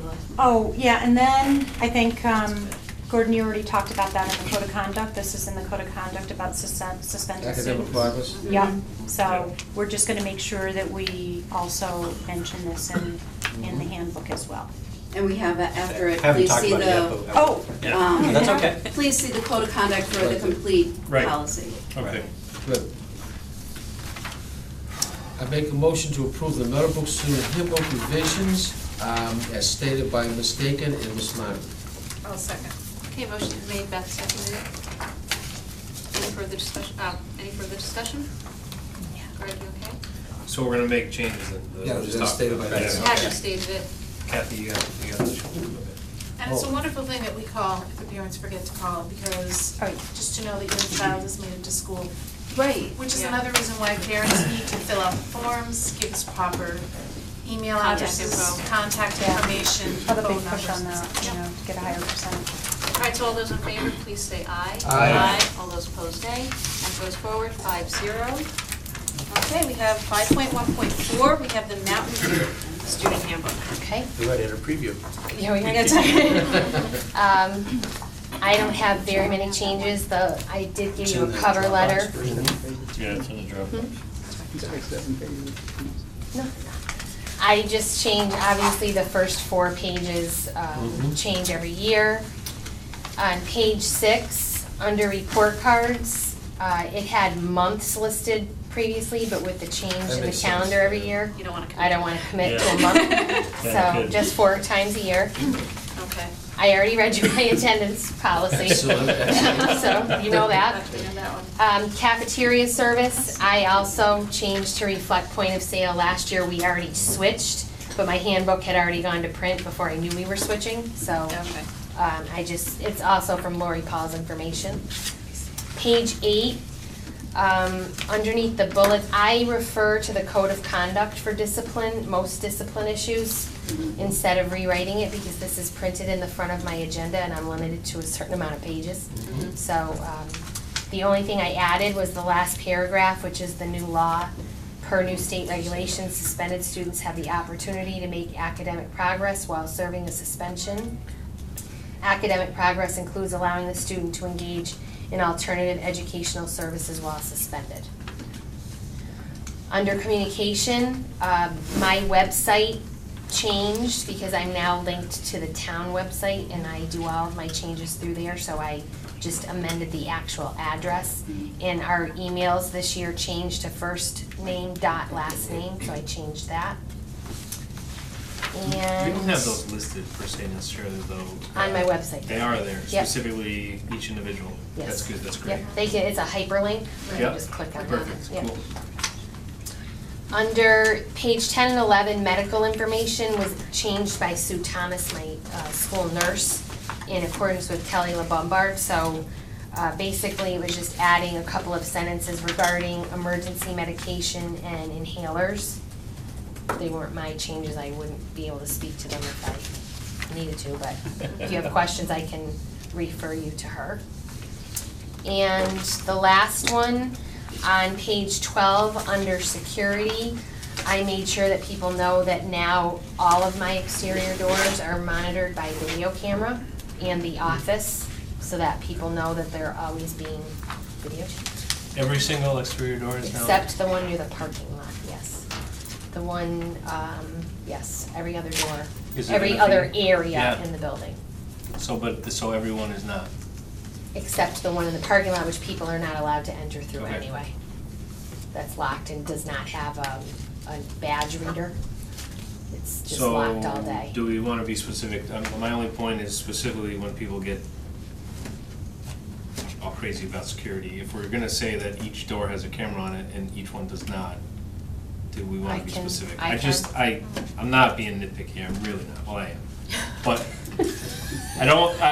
I want to say what we do and Right. do what we say, so. Well, I combined it into the same sentence where I said all exterior doors are locked during the day, and then I said and are monitored by video camera, but I can change it if you'd like me to. I don't know, So whatever. like the ones that are in the back by the playground? There's cameras back There's there. But the one by the door, like where the bus morning drop off? There's cameras there, there's two At there. that one? Yeah. So which one doesn't have? The one in the staff parking lot, that's always locked and no one has access to. Kind of by the gym? Yes, Okay. behind the gym. Okay. That's the only one that doesn't have a camera. So There's what if you cameras said in all every- exterior doors are locked during the day period? Entrances used by the school are all monitored? I mean, we technically use that entrance in the morning and the afternoon, but we don't, I don't know. Entrances used by visitors Okay, are all monitored? I can do that.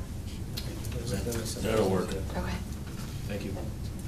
and that's it. And Ms. Senzo, this reference again, the new attendance Yes, policy and suspension, you're referencing the code. I am. Thank you. Okay, so I think we're good with that one. I move that we approve the changes to the Mountain View School Handbook for the 2014-2015 school year. Second. Okay, motion's been made and seconded. Any further discussion? Okay, hearing none. All those in favor, please say aye. Aye. All those opposed, nay. Okay, that goes forward 5-0. Okay, we have 5.1.5. Thank you, by the way, I should say that. We have Maple Shade Student Handbook. Okay, on page 11, we have school lunches. We want our handbook to reflect the new card swipe reader system that's in the cafeteria, so we have that. It seems to be something we're all updating and putting in. We put snacks. We wanted to be really clear about just giving some recommendations on snacks, not parenting snack, but snack does happen. It's a working snack. Typically, we don't just stop and have snack. So I just wanted to be clear about what our expectations around snacks are. Sometimes children bring in 5 different snacks, all candy items, and say, here's my snack, and it's not, the greatest thing. Or snacks are cumbersome with multiple wrappers and multiple snacks, and it just is a little bit of a distraction. So we want to be clear about snack. Page 13, we reference the law for suspensions, for what rights students have while they're on suspension. Page 16, we wanted to reference our school website because we're utilizing our school website more and more, making great updates to that. So we want our school website to become more of a part of a go-to place for parents. Parent-guardian information sharing, we just wanted to make sure that parents are clear when there's a divorce or a separation that we are sensitive to that. And if for some reason they're not getting information, to please contact us, and we're more than happy to make changes or improvements in that area. Current one, without the changes. Dropbox where the proposed I'm sorry. I'm sorry. Did you need me to go back somewhere? No. Just for clarification, what's at your places are the current handbooks from this Right, year. so that's added. What's in Dropbox are the proposed changes. So this was just as a way to reference back and forth. Okay. Sorry.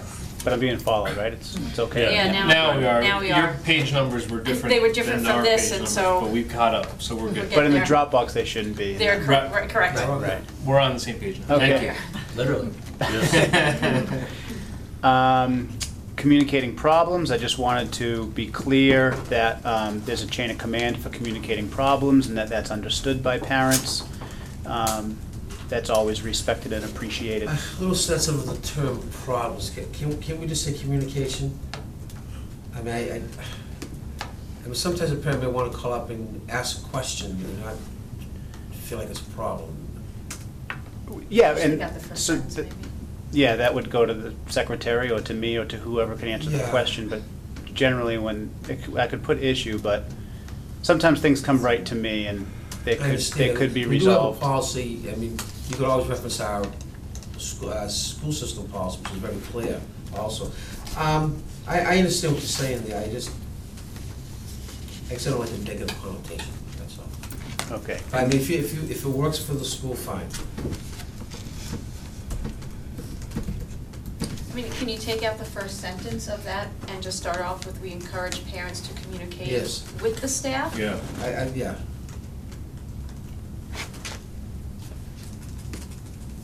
Strike the first sentence? I think Yeah, so. I think so. Okay.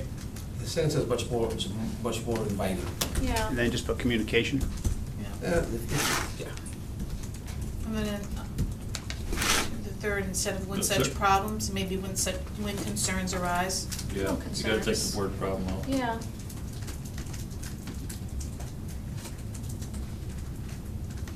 In the third point? Yeah, where you have when such a problem arises.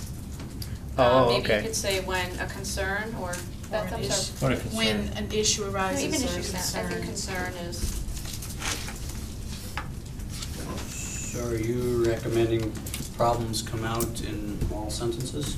So it's, we encourage parents to communicate with staff about concerns and work together to come to a resolution? yes, Yeah. Yeah. yes.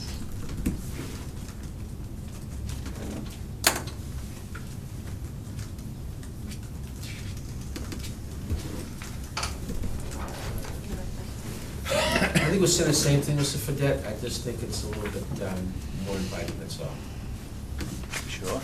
And then when it becomes a big problem, it goes to number 4. Can we go back to Yeah. Mr. Fredette? And then we go back to number 1. Yeah, then we go right back to number 1. Exactly. Okay, I think we the, just took problems and put concerns. Yeah. Yeah. okay. Yeah. So on a more positive note, we are really happy about our curriculum and our academics. So we wanted to put a section articulating our curriculum and academics for each content area and also for assessments as well. Because it's just good information for parents to have a really brief overview and read, what's happening in the classroom when they receive the handbook right away. And it's pretty consistent in all classrooms, so I thought that was a good section to put in. And also along that note, we wanted to do the same for our gifted and talented program that's on page 18, and we wanted to do the same thing for student assessments, because all of our assessments are consistent. Can I just go back for 1 second to your gifted and talented program? You put the first component is the push-in component, and then further down it says the second part of the program is called the push-in. So they both called the push-in? Oh, I'm sorry. That's a good catch. That's a push-in and pull-out. Pull out.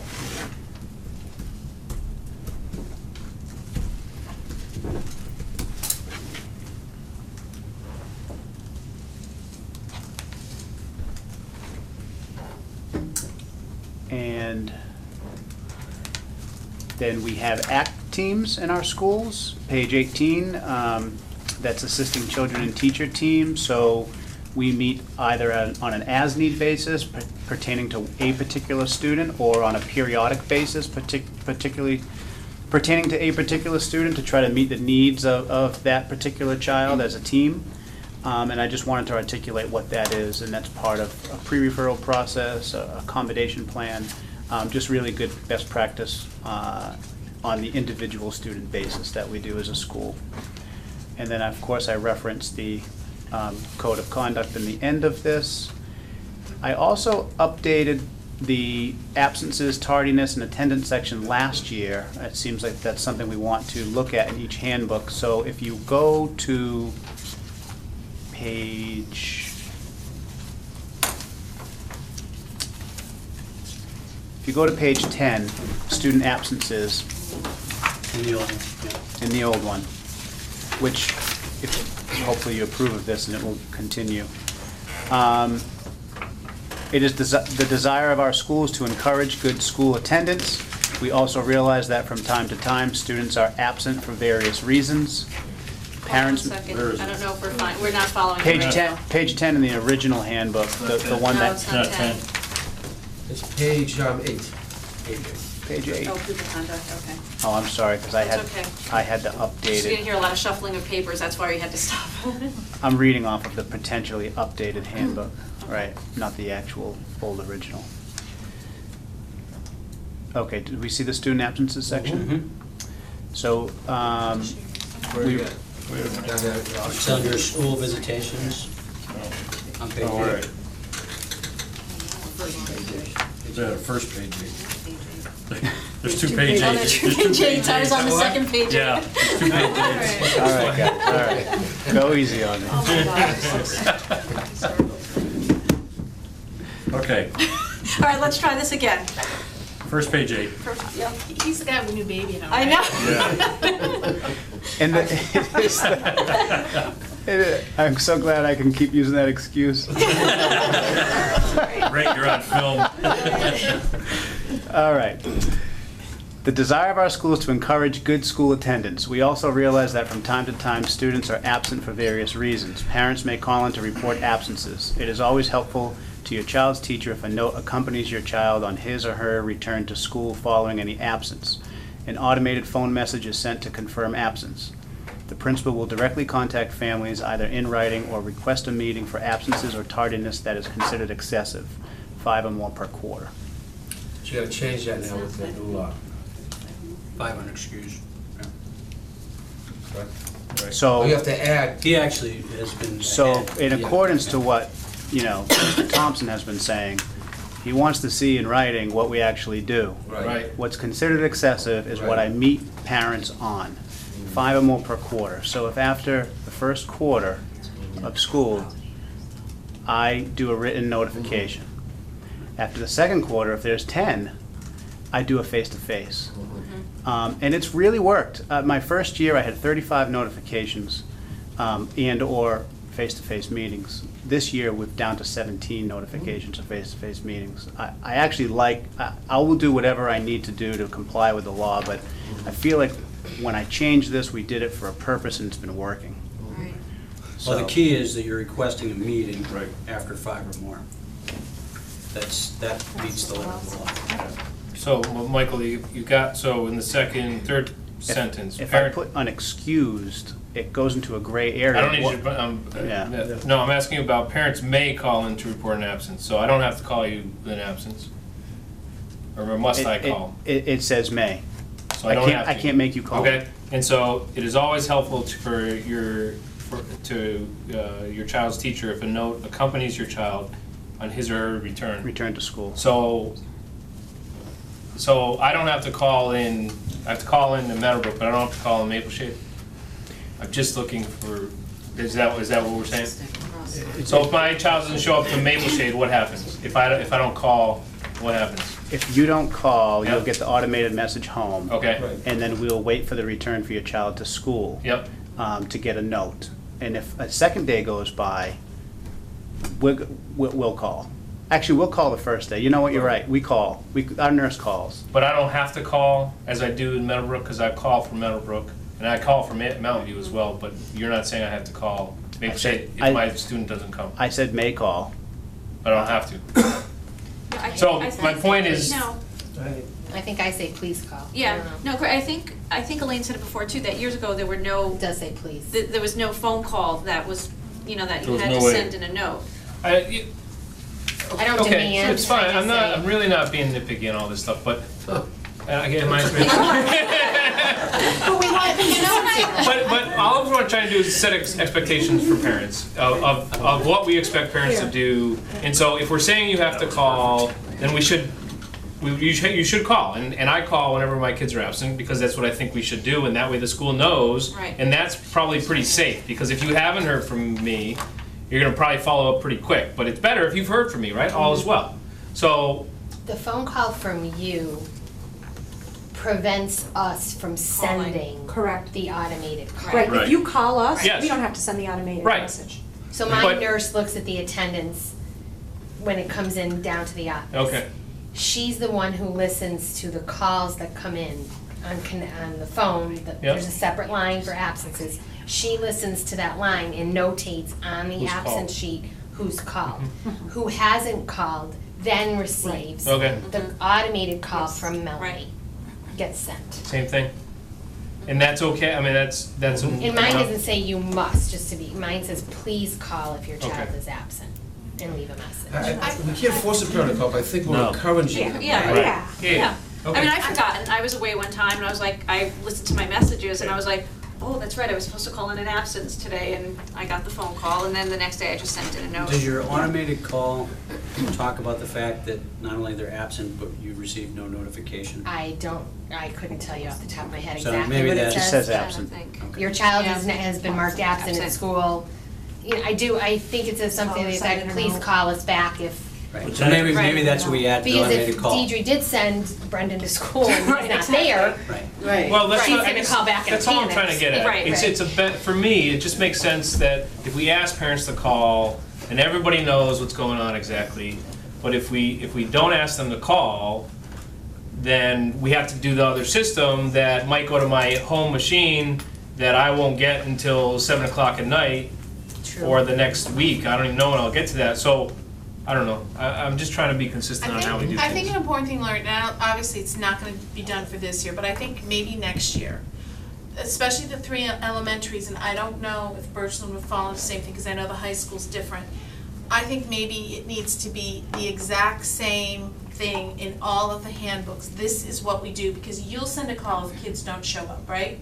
And you do, and you do, and you do. So I It think what. actually, it is the same. It is the It same is all the same thing, and procedure. then I think it should be the exact same Same wording, wording. because we are the same school system. I refer back to the code of conduct, and then refer to the mass laws as far as contacting parents. And that's It should something be we should the do same. next year, and just make it, and then you all get in trouble at the same time, instead of us picking at you. And I'm not saying it's picking, but I think that that's the way to go. No, and Because that's, we are a it's union. valuable, so, and we're doing the right thing, I'm not saying we're not Right. doing the right thing, but please call, if you don't call, we're gonna call you. Right, how- I guess we just need to say messaging that it. to It's about everybody, we all know messaging. exactly what's going Okay. on, and follow through with that, which I know we're already doing, but that's not what we're So saying. maybe we say, we just add, parents, please call, need to report absences, and then you can continue to say, it's always helpful for your child's teacher to have a note accompany your child on his or her return to school. No, that's fine. No, just saying It's that all saying the next same year, message, just have but it's it- all being right. said a little differently. And even the high school has some parallels there, and we'll- next year. Okay. That'll be on next year's agenda. Yeah. Yeah. Alright, so where are we now? I make Is a that- motion to approve the Maple Shade Zone handbook revisions for the school year 2014-2015. Okay, motion has been made. I'll second. And seconded. Any further discussion? Okay, all those in favor, please say aye. Aye. All those opposed, nay. That carries forward 5-0. All right, so leadership team, or do I have to say for a code of Yes. conduct? Yes. Probably should. Okay, so You're enjoying 5.1.6. this so Yes. much. Code of conduct, but thank you for all of that. I'm sure this will be brief. Sure. You dropping a hint over there? All right, so Mr. Smith, would you like to Sure. start us off? on this Okay, one? in your packets, you have an overview from me on the changes to the code of conduct, most of which, actually all of which, deal with the changes that we've been discussing throughout the evening on attendance regulations and disciplinary regulations. The one exception would be where obviously you have to put TBA because our transportation manager is leaving at the end of June, and we are currently posting for that position. So we may have that position filled and be able to put that person in there, we may not, so right now it's TBA. Then if you go to page 10, we have changed the attendance policy to reflect a lot of what we've been talking about throughout the evening, where we will be notifying parents when you have 5 unexcused absences, and we also are encouraging parents to notify us in terms of the reason for the absence or of the absence. I hate this to is do this again, right. Gord, but we're not doing this, though. We're not asking for a statement. We're asking for notification. But a parent's statement is required indicating the reason for absence. Right, and that actually comes from the law. But we're not doing that. said it. Well, it could be a statement, a phone call, or or a note. That's a statement, right? Right. As around absences.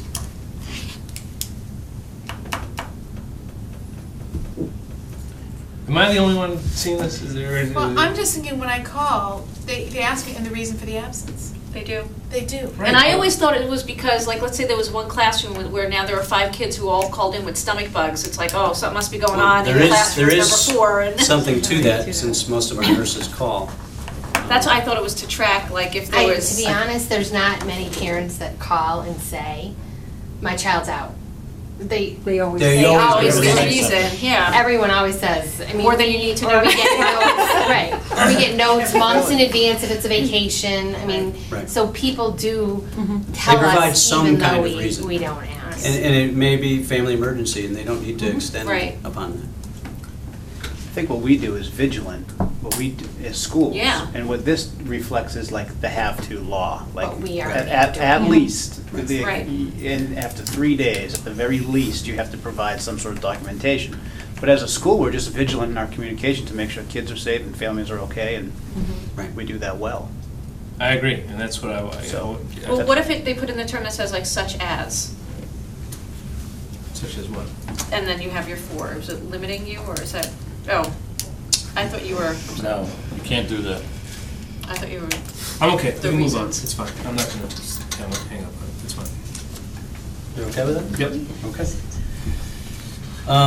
Okay, then on page 11, we get into absences, 1st through 8th grade, and here, this was making changes to communicating absences at each school and how we go about that. So I don't know if the high school and the middle school want to talk specifically to changes, any changes you may have made around absences in the code of conduct.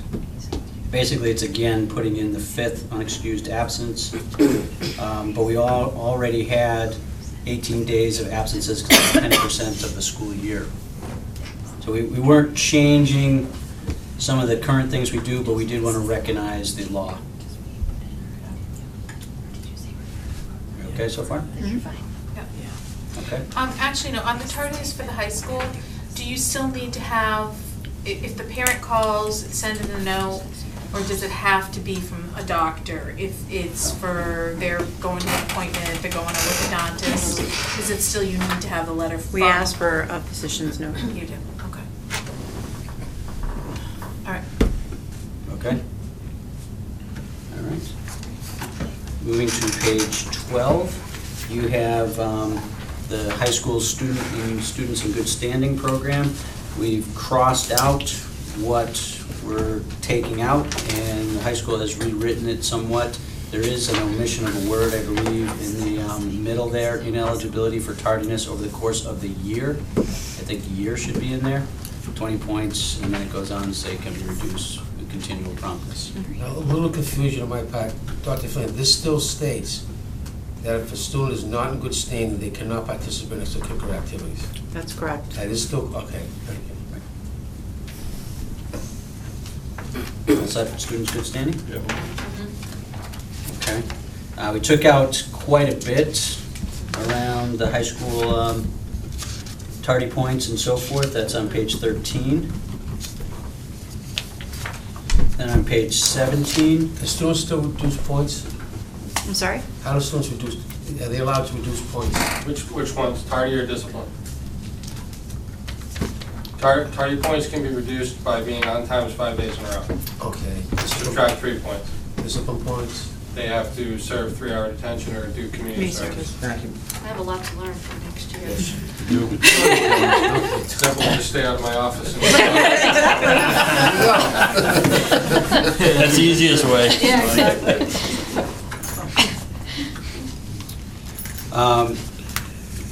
On page 13, on page 17, we're looking at office detention. And for Birchland, they still do Saturday detention.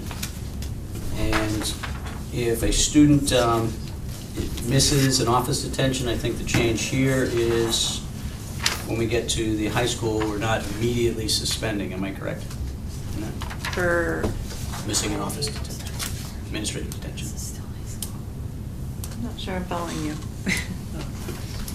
The change in. I don't have that. That's The change in the law is that we have to notify the parent about it. and have a Before you hearing suspend. we do that. Everybody's notified before a kid is suspended. Okay. We already do that. Yeah, that's not a change. So that won't be a change, it's just, Okay. we'll officially have to give them the written notification via email or get them to come in and get it. Prior to the suspension. Correct. So we may have to delay it a day longer than we have in the past, but the immediacy of them receiving it is just a case of the parent getting the letter. Right, that's what we had discussed, okay. I suggested changes on page, the ones you just mentioned. I want to make sure that's my 17, mine's not section, bold. right? That's Tim's Right, on 17. But is that not my section? it is your And section. Birchland starts at the bottom of the page. Yeah, how is it above? That's what I was confused, so look. On page I just thought this It says was, I thought this Birchland, was but you office mentioned detention in general. Saturday detention is highlighted here, but only Birchland has Saturday detention. High school Yeah, no but- longer does So Saturday it doesn't detention. state. It doesn't state that. state it, that it's for just Birchland? Right, because the office detention is above the Birchland part. Here, let me show you. So that's all right, though, I think that's just an option, right? Is that what you're saying? So that's Yeah, how, but it but only- just so it's you only know, at we're Birchland. reading it, but then at Birchland. Right. It goes back to the high school on page Then it goes back to the high school after that. Yeah. So Birchland's the only one who has office detention, should be. So this is my section. It's your section, Yeah. exactly. Quote unquote my Yeah. section. So then we those can are- add- Then that's what I meant to do. Right, that's what you added. Okay. I'm glad I could clarify. Yeah, really. And then I think in there you had not having student ID for multiple days and being disruptive in the classroom. Those were other additions. Should we state office detention for Birchland, or just? I No, think just- maybe on page 16, which we don't have, it might say Birchland somewhere. Oh, I think it makes more you're sense right. if you see the whole thing. Yeah, we're not I seeing, think we're not seeing the yeah, whole we're thing only seeing either, the we're just changes. seeing those pages too. Okay. It could be wrong, but that's No, I what think it you're right. seems it. I think you're right. And actually, I should probably have the code of conduct, which is right here. Would it make more sense, though, to have all of the high school stuff together and all the Birchland stuff together? It actually, I believe, in the code of conduct is.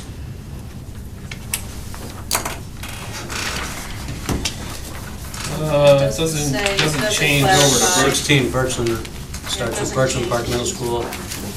Right, but we're Right, and above what we're that. talking about is right above it, Disciplinary, okay, yeah, I see so what you're that's saying. what. So maybe we should add Birchland Park office detention. So are we in more of a general area? Do you want to No. look at this, the full one? No, this is actually Birchland Park's reasons for providing office detention, and so I think we should designate it as such. Because So- of that specific only to, this whole is Right, 1 through 7. It's specific to Birchland, Yeah, but not right. the other schools, Not- so right. then it should be under. But 12 is, I Right. mean, 12's the big number, and that's not a high school thing. Who's That's- 12? That's you? No, 12, disciplinary policy in the classroom / detention. Is that you? That's not just the high school, I thought that was like district-wide is how I, Okay. being my first time, being my second Yes. time fully reading through this. But we don't give detention below Birchland. Right. So- Right, the elementaries But don't the give Birchland off. section, that's just about social probation, it's not. Right. But the elementaries don't have a office detention or Saturday detention program, so that's strictly Birchland. Right, but so we clearly go from high school, right? Because high school, well, no. No, the first part The first part is all general. is general. Disciplinary policy in the classroom, that's general. Then as you move to page 16, you pick up an office detention program that really only runs at Birchland and the high school. And Birchland 1 through 5 in the original code of conduct had those reasons. Not that they're dissimilar to the high school reasons. Right. But, right. So on page 11, though, we have a heading, East Long Meadow High School, right? Halfway down, page 11. So are we to assume that everything after that It's just the high school. is related to the high school? No, I think the numbers are the big cap lock numbers. Right. So Yep. attendance policy is number 7, and then we have some East Long Meadow High School only stuff underneath attendance Yeah, policy. Right, it is. All the way up to number 8, make a policy become district-wide. So number 7 is all high school. Right. Starting on page 11, you said, Mr. Thompson. Uh, So high school, The students in good standing, No, then it goes it goes into. first grade to 8th grade, and nearly somewhat high school. So number 7 on page 9, attendance policy is a general all schools, and then Yes. Well, unless it states first through eighth, and then East Long Meadow High School. Right. Okay. It's all in high school, page 12. And then it stops, where does high school stop? Appeals, the next page on page 13. Right before number 8. Right before makeup policy. And that's high school still appeals. And now we leave high school and we go back to general? Correct. Yeah, so that's how when I was adding suggestions, that's how I was. Right. And that's how we had sent it out to you. We can try to make it clearer. I wonder if on each bold number, we specifically state. District-wide. Which schools, Yeah, right. I don't know if that would be helpful. Yeah, we can. But then we subcategorize them. My only argument is that, as I read this as a full document, Yeah. this wasn't a problem at Okay. all. It Okay, wasn't until fair we enough. had like a page here, a Pick page it there, apart. where it got confusing. Yeah. Like, when I just read through, it was fine.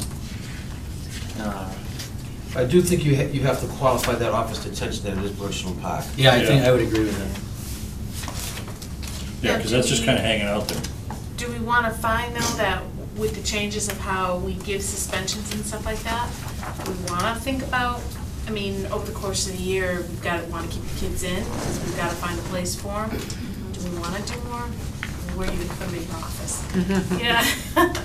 I mean, In terms of, instead of doing suspension, have them be more internal type of detention, similar to an office detention. Well, they do. They have administrative detention as Okay, well. that are just not after school. within What I was okay. referring to was, the discussion we had at the leadership team was, it's been our policy as a district, if they don't report to an administrative detention, they get a 2-day suspension.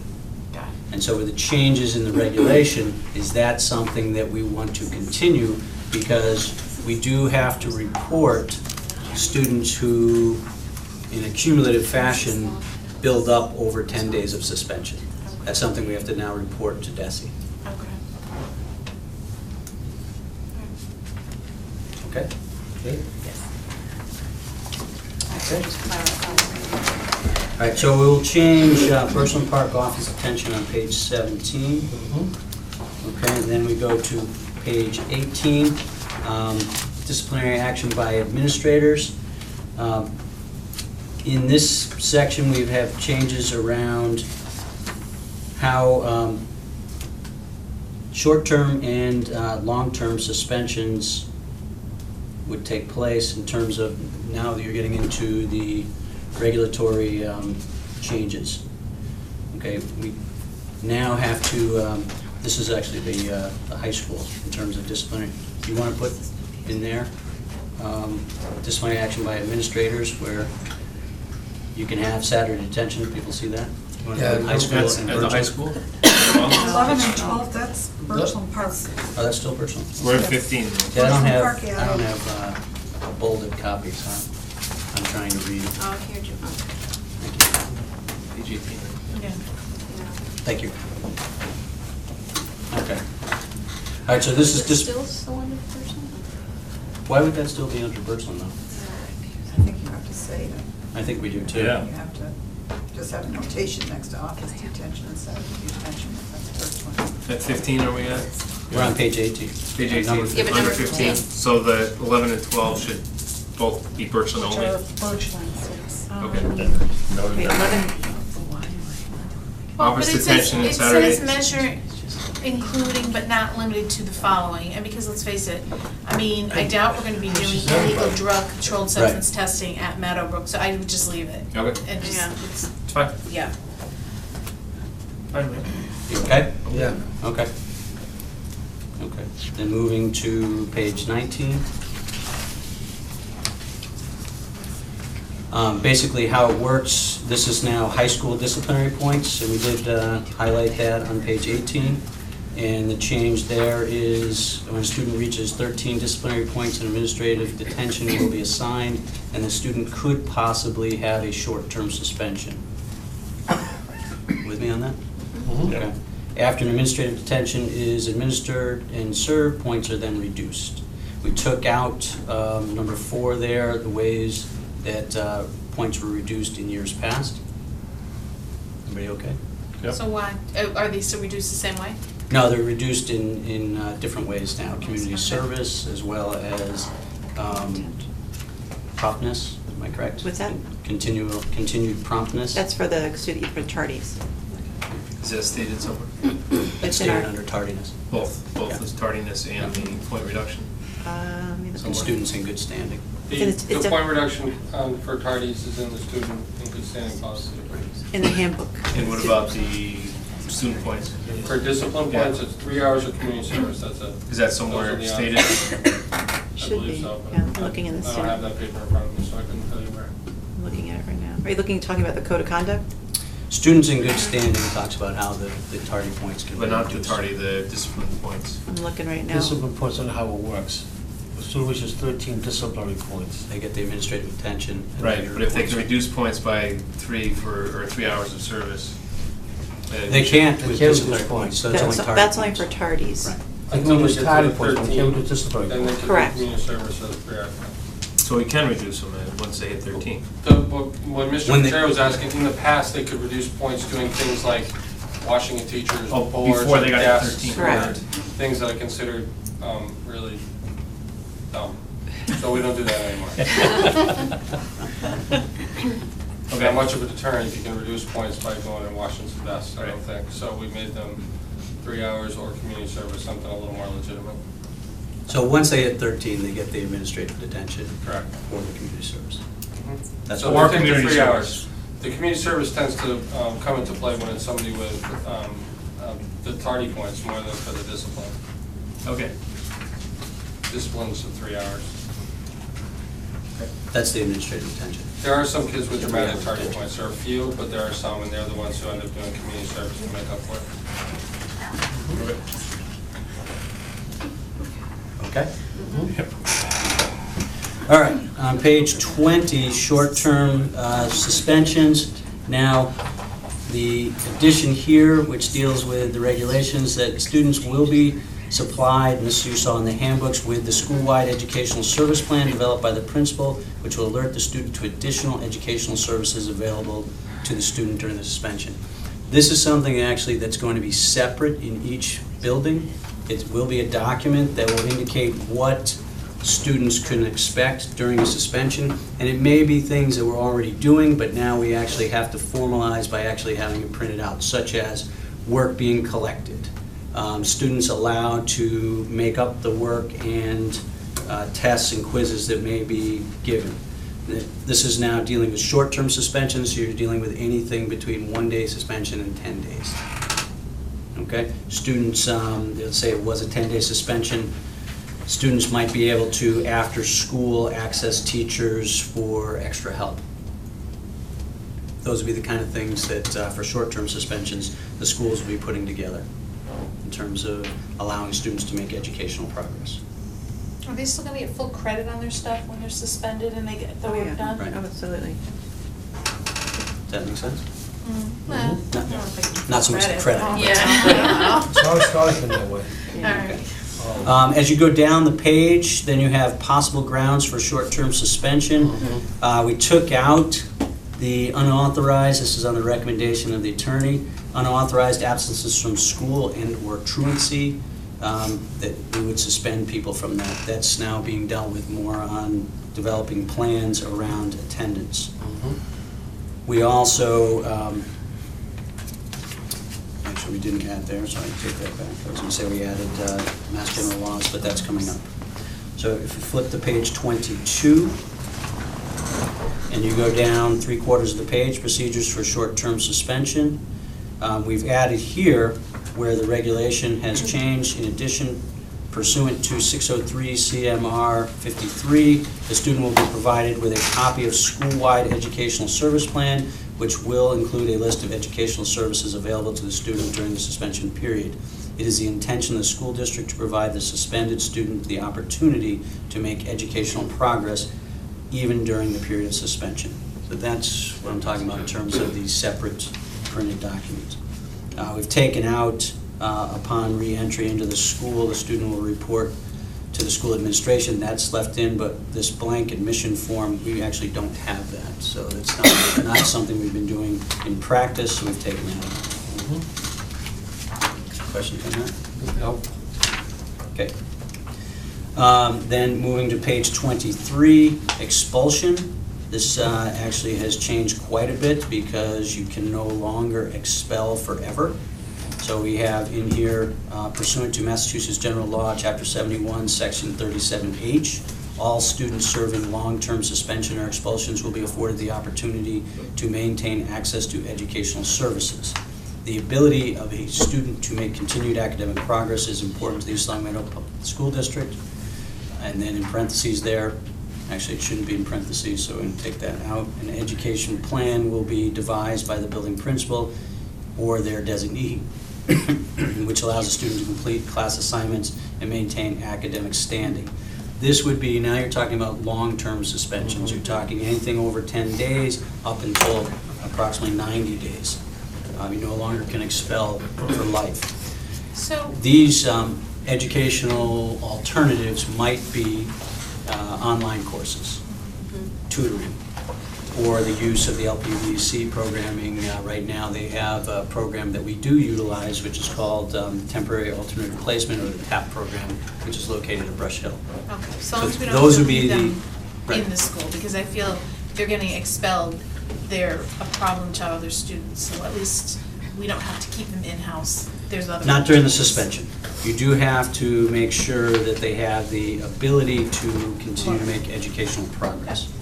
Since most of these students, and actually currently I have to say that we're not a school district that really has expelled for life. So our long-term suspensions have been anywhere from, say, 10 to 45 days. And informally, we've always worked with students and families to make sure that as they come back, they're able to get back on their feet academically. You okay? We did cross out students, or deleted, students under suspension remain responsible for completion of all schoolwork. That's somewhat of a given. And then also teachers are under no obligation to provide help to a student. Okay. Then as you go to page 24, procedures for long-term suspension, number 7 there. We added the new law, and the district shall comply with Massachusetts General Law, Chapter 71, Section 37H, by also forwarding notification and the rationale for the suspension and expulsion to the Department of Elementary and Secondary Education. So that's something new. We've always reported suspensions that have dealt with weapons and/or drugs or violence. Now we're reporting all long-term suspensions. We're also reporting cumulative. So if a student hits, if they have a bunch of 2-day suspensions that go over 10 days, we have to report that.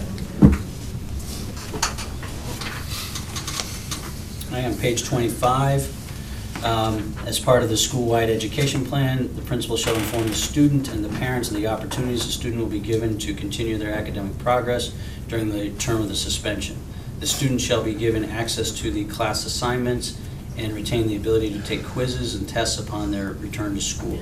The principal shall also provide the student and the parents with a list of available alternative educational services which may be utilized during the suspension and expulsion period. This would be where we decide, okay, are we using online credits, are we doing tutoring, are we using LPVC programming? And so as we continue to go through this year to year, that list may expand, depending on how cost-effective different alternatives are. Is there a question? All right, flipping to page 26, we added that the state of Massachusetts has also provided due process requirements for student suspensions in MGL, Chapter 71, Section 37H and 3/4, and 603 CMR 53.06. The due process has changed considerably, and that's highlighted in your online copy there, in terms of what we have to do before even putting someone out on short-term suspensions. And that's where the principal shall provide the oral and written notice to the student and the parent and guardian in English and in the primary language of the home, or other means of communication where appropriate. The principal shall make reasonable efforts to allow the parent and guardians to attend the hearing. This is the big change, with such reasonable efforts being documented by the principal. The principal is presumed to have made reasonable efforts if the principal has sent written notice and has documented at least 2 attempts to to contact the parent and guardian in the manner specified by the parent and guardian for emergency notification. Written notice may be hand-delivered, first-class mail, certified mail, or any other method of delivery agreed upon by the principal and parent or guardian. Basically, what all that means is that prior to a short-term suspension, we now have to not only afford due process to the student, which we've always done, and actually we've always had phone conversation with parents, especially in situations where students at the younger grades are not able to transport themselves home. Now, it has to become a little bit more formal. We actually have to send them written notice, and what the attorneys have recommended, and they're at the attached in the Code of Conduct, they've recommended a certain template that we will use where we're writing, we are considering suspending your student for X violation, and that they have the right to attend a hearing. That hearing can take place in person. It can also take place in a conference call, but you have to extend the parents the right. If you can't get in touch with them, you have to document, that's where the documentation comes in, that you've attempted to provide them this notice with at least 2 phone calls home. And what we at least have been, the legal recommendation to do is that we attach that written template to an email. And so it's going to be really important that we have working emails collected at the beginning of school so that we can attach that notification to an email, that we can give that opportunity to be present in a hearing in some way, shape, or form. Does that make sense? Questions on that? That in terms of added work, that's a big one. It sounds like a lot of work. That's a big one. So, further down the page, when an immediate suspension is imposed, in those situations where an immediate suspension is justified, a phone call will be made to the parents or legal guardians informing him/her that the student is suspended immediately and that he or she is going to be sent home. If the administration is unable to reach the parent or legal guardian, the student will remain in the building until regular dismissal time. That's, with the exception of the first part of that, we've been operating that way for a number of years. The parent and legal guardian shall have the right to discuss the suspension in person with the administration if the parent and legal guardian so chooses. And there's a note that we're adding at the recommendation of the attorney. After reasonable efforts to contact the parent or legal guardian have been made by the administration, the suspension shall take effect and not be stayed. An externally suspended student will not be allowed to return to school during the period of suspension, even if the administration is unable to reach the parents or legal guardians. But the burden is on us to show that we've made every attempt to reach the parents or guardians. Further down the page, we added in B there a statement that provisions will be made for the student to continue school assignments. That's been, during the suspension, that's always been there. And information regarding the educational plan designed to allow suspended students to make sufficient educational progress. And that's similar to the plans that we've highlighted throughout any number of these changes. We okay so far? Yep. Okay. Page 27. The one change here is just referencing the law pursuant to Massachusetts General Law, Chapter 71, Section 37H and 603 CMR 53. That's in that third paragraph down. You see that? Okay. Then in number 6, midway through, this talks about the actual decision made by the administrator. Said decision will be delivered to both the student and parents via in-hand service or registered mail unless another manner of delivery, it should be, delivery, is agreed upon by the parties. Number 8 also is changed, that the right to appeal principal's decision to the superintendent of schools in writing, it now has to be within 5 days. 5 calendar days? I would assume that's school days. Yeah. Okay on that? Okay, and then the last part, we changed our appendices, and this is where we're using the attorney's recommended templates. You can see in Appendix C, where you have the first letter that I'm considering the short-term out-of-school suspension. Everybody see that? Yeah. Okay, so that would be attached to an email. If we have a working email, we would attach that letter to an email and alert the parent or guardian that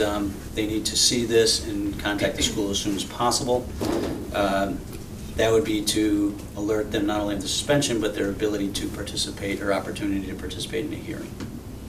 How often does something like this get sent out? You'd have to do this every time you're looking to But I suspend mean, in the someone. course of the year, is there 20 kids, 25 kids? It depends on the year, but. And the time of year. I mean, is it, you know, because I'm wondering, are emails generally our best, or are we better off sending it the little bit of cost, a certified letter to know that they've signed on? Well, if you're talking on it? short-term suspension, the email's your fastest if you have a recognized email. And that's the reason that we're going with that recommendation is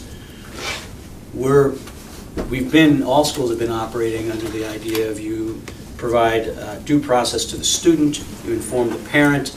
However, your information to the parent is not necessarily a hearing of sorts. It's more of a discussion around your investigation and your decision as an administrator. Now, by law, before we can suspend, we're required to notify them of the potential suspension and their opportunity to participate in a hearing. All right, can we tell people who are internet savvy if email has been received and read or opened? There's a feature that you can. You can request. Is that something that maybe we want to do, so Sure. they can't say, I didn't get it, or I didn't read it? That might just be a. Oh, but then someone cannot open it. That's true. Right. Specifically though. But then at And then least they you can know. say they didn't get it. Yeah. Now, is this in addition to a phone call Because you have to the If you get parent no or guardian? response, you're gonna log 2 phone calls. Yeah. At least 2 phone calls. Or not. Right. We couldn't, now we don't have to do this for sure. Right, that's what I'm saying, so you have to almost do. If you think two about things. it, up through possibly 10th grade, we're making that phone call now anyway. Right. Yeah. Because the parent has to come pick up the Right. child. The difference is now you have to make that phone call, but you also have to present in writing that you're considering suspension and you're inviting them into the hearing. And they have that right to participate. I know it's a long meeting, but what happens when they turn 18? They still, Parents still get notified? yeah, we do still notify the parent. Just curious. We still notify the parents, right? All right. Students have the actual legal right to sign themselves out of school, to represent themselves. So Appendix C is your invitation into the, not only to the hearing, but then the actual letter saying that you've had the hearing and you are suspending them for a short-term suspension. Appendix D is long-term suspensions. Okay, so it's considering the possibility of a long-term suspension. And then the second one is basically the decision letter for a long-term suspension, which is a little bit more detailed. And it talks about the right to appeal that and that they have 5 days. And actually, you're right, it's 5 calendar days. It says it there. Yeah. Appendix F is written notice following an appeal. So if someone has appealed a long-term suspension, this is the attorney's recommendation of how you put together a letter for a decision made after an appeal hearing. So, a lot of changes based on the new regulations which take effect July 1. Gordon, should we specify calendar days in the prior? Yeah, I think we should. That's a good point.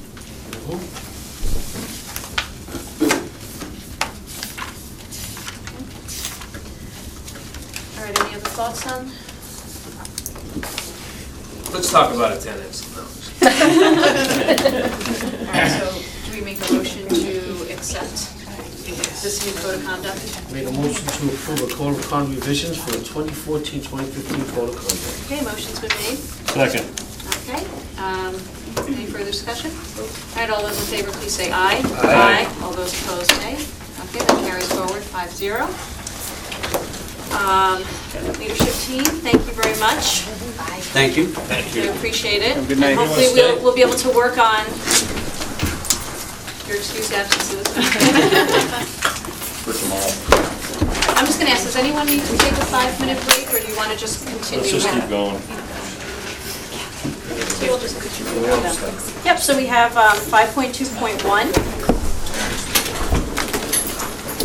Snapshot. I don't know, is that Terry? Yes, this is, in your packets, you have the Scanlon report, which is, actually, when we get this, and I'm sure Mrs. Olajarz will be able to explain all of this, you have to go back to the previous fiscal year. 2.5 hours, you know, 3 more seconds. That's right. They're picking on us. I just wanna get home. It's okay.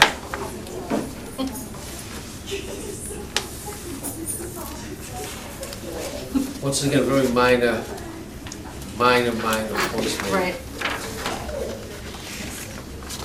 So the bulk of the report is on page 4. Everything else, there we have a table of contents, and then there's always a letter from the auditors, just kind of explaining what the report is about.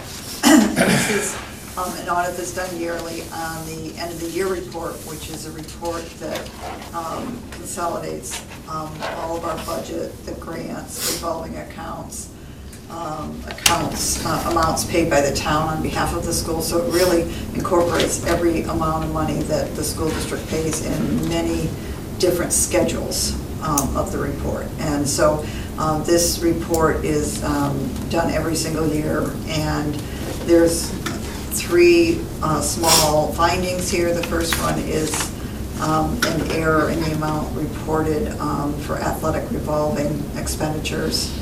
And the second has to do with the municipal accounting ledger. And this is always interesting. I do this report in September, which is when it is due. And when I run the reports out of Munis, I save all of the reports, and they're all documented and everything.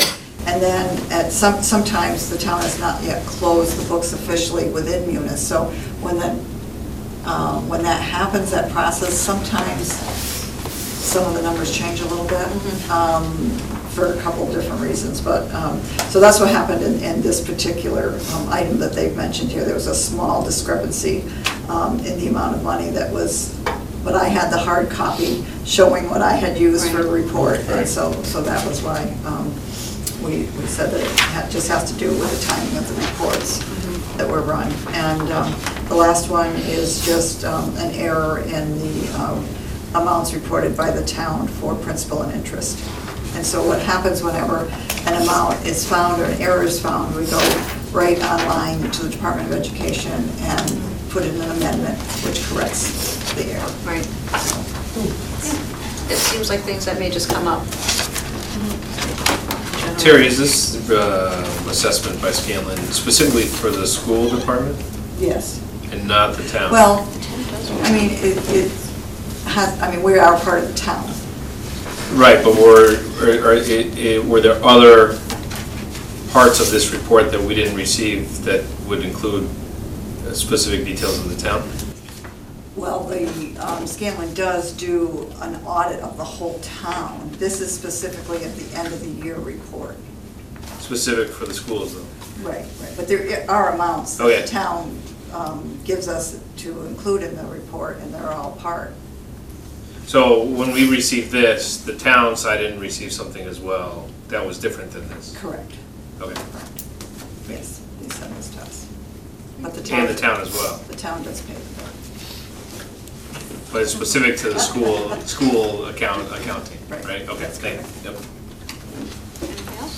All right, I'll just have to entertain a motion to accept this report. So moved. Okay, second. Okay, motion's been made and seconded. Any further discussion? All right, all those in favor, please say aye. Aye. All those opposed, nay. That carries forward 5-0. Okay, we are moving on to new business. We have 7.1, staff recognition reminder. In your packets, you have a invitation to the recognition reception, which is going to take place on June 5th. It's actually quite a year, as you can see from that invitation, Yeah. with how many people are going to be recognized, not only for retirement, but also at the end of the page, people with years of service of 20 or 25 years, as you see at the bottom there. One of whom is with us? I do want to know for the school committee, 4 names under the retirements. Patty Richards of 48 years, Sherpa of 43, Skivington of 41, and Ulick of 42. That's, my God, huh? I know. I Isn't think that that you had amazing? Incredible. the honor of being taught by them or Yeah, helped by them. isn't it? Yeah. Part of them, yeah. It's But to be huge. at one place for that long, you know, in one area. So the reception's always a Yeah. really nice event. It is. This year's event, certainly, hopefully will be well attended because this is the biggest one we've had in my 4 years.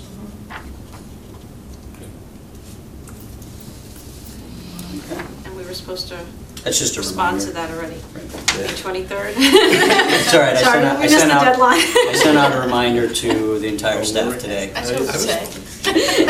I'll show up. But it's on my calendar, you know. Yeah, it's on my calendar. It's on my calendar too. All right, so we're gonna move on to 7.2, National Night Out. Okay, as we've done in years past, the National Night Out, which is organized by our police department, our police chief, Chief Mellis, in coordination with, I think, the National Night Outs that go on across the country. He's looking to use our school grounds on Tuesday, August 5th, to run that program again, and also have the Lifestar helicopter land on the baseball field to basically demonstrate how they go about not only having that type of landing, but simulate what they do in those type of situations. And I think in the past, when we've done this, it was more make sure that there were no sports Right, we'll events talk that night, with, or the athletic department. at that point, it would be. Early. Yeah, mostly rec. Or rec. What was the other one? Yeah, which is mostly done by the Okay, I'll we'll move just, to be approve the National Night Out, use of the high school parking lot, August 5th, 2014. great, motion made Second. and seconded. Any further discussion? Okay, all those in favor, please say aye. Aye. All those opposed, nay. That carries forward, 5-0. And then we have our 7.5 Rotary Club concert. Okay, and this may be a duplication of efforts, but I think we've always recognized, at least in my tenure here with Rotary, but I know that Rotary also put in, through the use of school building, this is what the top cover is actually the form that they filled out, and so that was done in April. But you have the building use application from Rotary, and specifically from Susan Grimaldi. You have the concert schedule in your packet, and then you have their certificate of liability insurance. And basically what they are requesting is that they continue to use the high school grounds for their annual summer concert series. And we're gonna be okay with the tennis court reconstruction? We should be, yeah. They'll fence off that area and it shouldn't impact. That might sneak into it a little bit, but, Well, isn't it usually right in Right. front of it, right? because then they talk about a staging area to one side. They would have that fenced off though. The backside maybe? Yeah. We would just have to make sure that it's fenced off so that Yeah. no one can get into the staging area. Maybe, snow fence, or I don't know if the contractor will do it. If not, then Right. We'll have to- I DPW can should probably, talk because otherwise with, the kids Bruce will be about that. climbing Yeah. the piles Yeah. and stuff. And they need that for the night out too, I suppose, August 5th, it might Well, roll Yeah. into that, Yeah. so. Yep. All right, so two things to consider. I mean, two events to consider, the fencing. And Okay. staging and fencing. So I move that we approve the Rotary Club concert series at East Long High School from June 25th to August 13th, 2014. Great, motion made, Second. seconded. Any further discussion? All those in favor, please say aye. Aye. All those opposed, nay. All right, that carries forward 5-0. And then we have the 7.6, which is our letter. And again, we just had to put this on here because it needs to be done in a timely fashion with us looking at it. And Gordon, would you like Sure. to expand on that, please? Basically, well, at the beginning of the meeting, we did amend the agenda to include this. This is information that came to us on Friday through Mrs. Dakin, principal of Meadowbrook School. They have been having different parents in to classrooms and having parents present what they do as a career.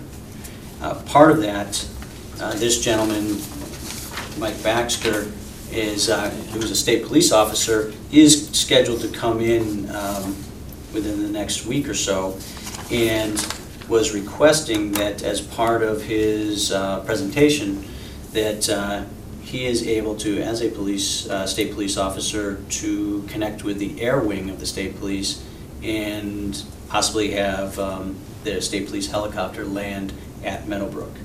And so the letter is outlining that request. They would only be able to do this on June 3rd. With that being the case, we would not have been able to put this on the next agenda, which was our original discussion on Friday. Mrs. Dakin has been consulted in terms of the date. Yes, Mrs. Dakin not only consulted with me, but also, I believe, spoke with Mr. Baxter. Oh, good. Yeah. Because she would like to do it in the morning. She can do either, but she would like morning if possible. And as Mr. Baxter states, certainly the state police would be responsible for safety around the landing and such. They would use the field. With the soccer field, probably? Yeah, fleet off the soccer field, but we'll leave it up to them. And I think, as the National Night Out does as well, in terms of the helicopter, I think it'd be a good experience for the kids. Yeah, right. Yeah, I think it's fun. Why not? It's If it's nice, offered to exciting. us, yeah. Nice guy, so, yeah. Good way to end out the year, so. I think Mrs. Dakin's thought is that she would offer it out to other classrooms, obviously, than just the one classroom. Yeah, that's a great point. Yeah, the school. It's Yeah. good. It would be disruptive. Right. otherwise. I think the other classrooms would know that. Yeah. At least on that side of the building. That's just Yeah. It's just a lunchroom. All right, so if we can just have a motion for accepting this Mass State Police demo on June 3rd at Meadowbrook. So moved. Okay, And motion I'll second. and seconded. All those in favor? Any further discussion? Okay, hearing none. All those in favor, please say aye. Aye. All those opposed? Hearing none, that carries forward 5-0.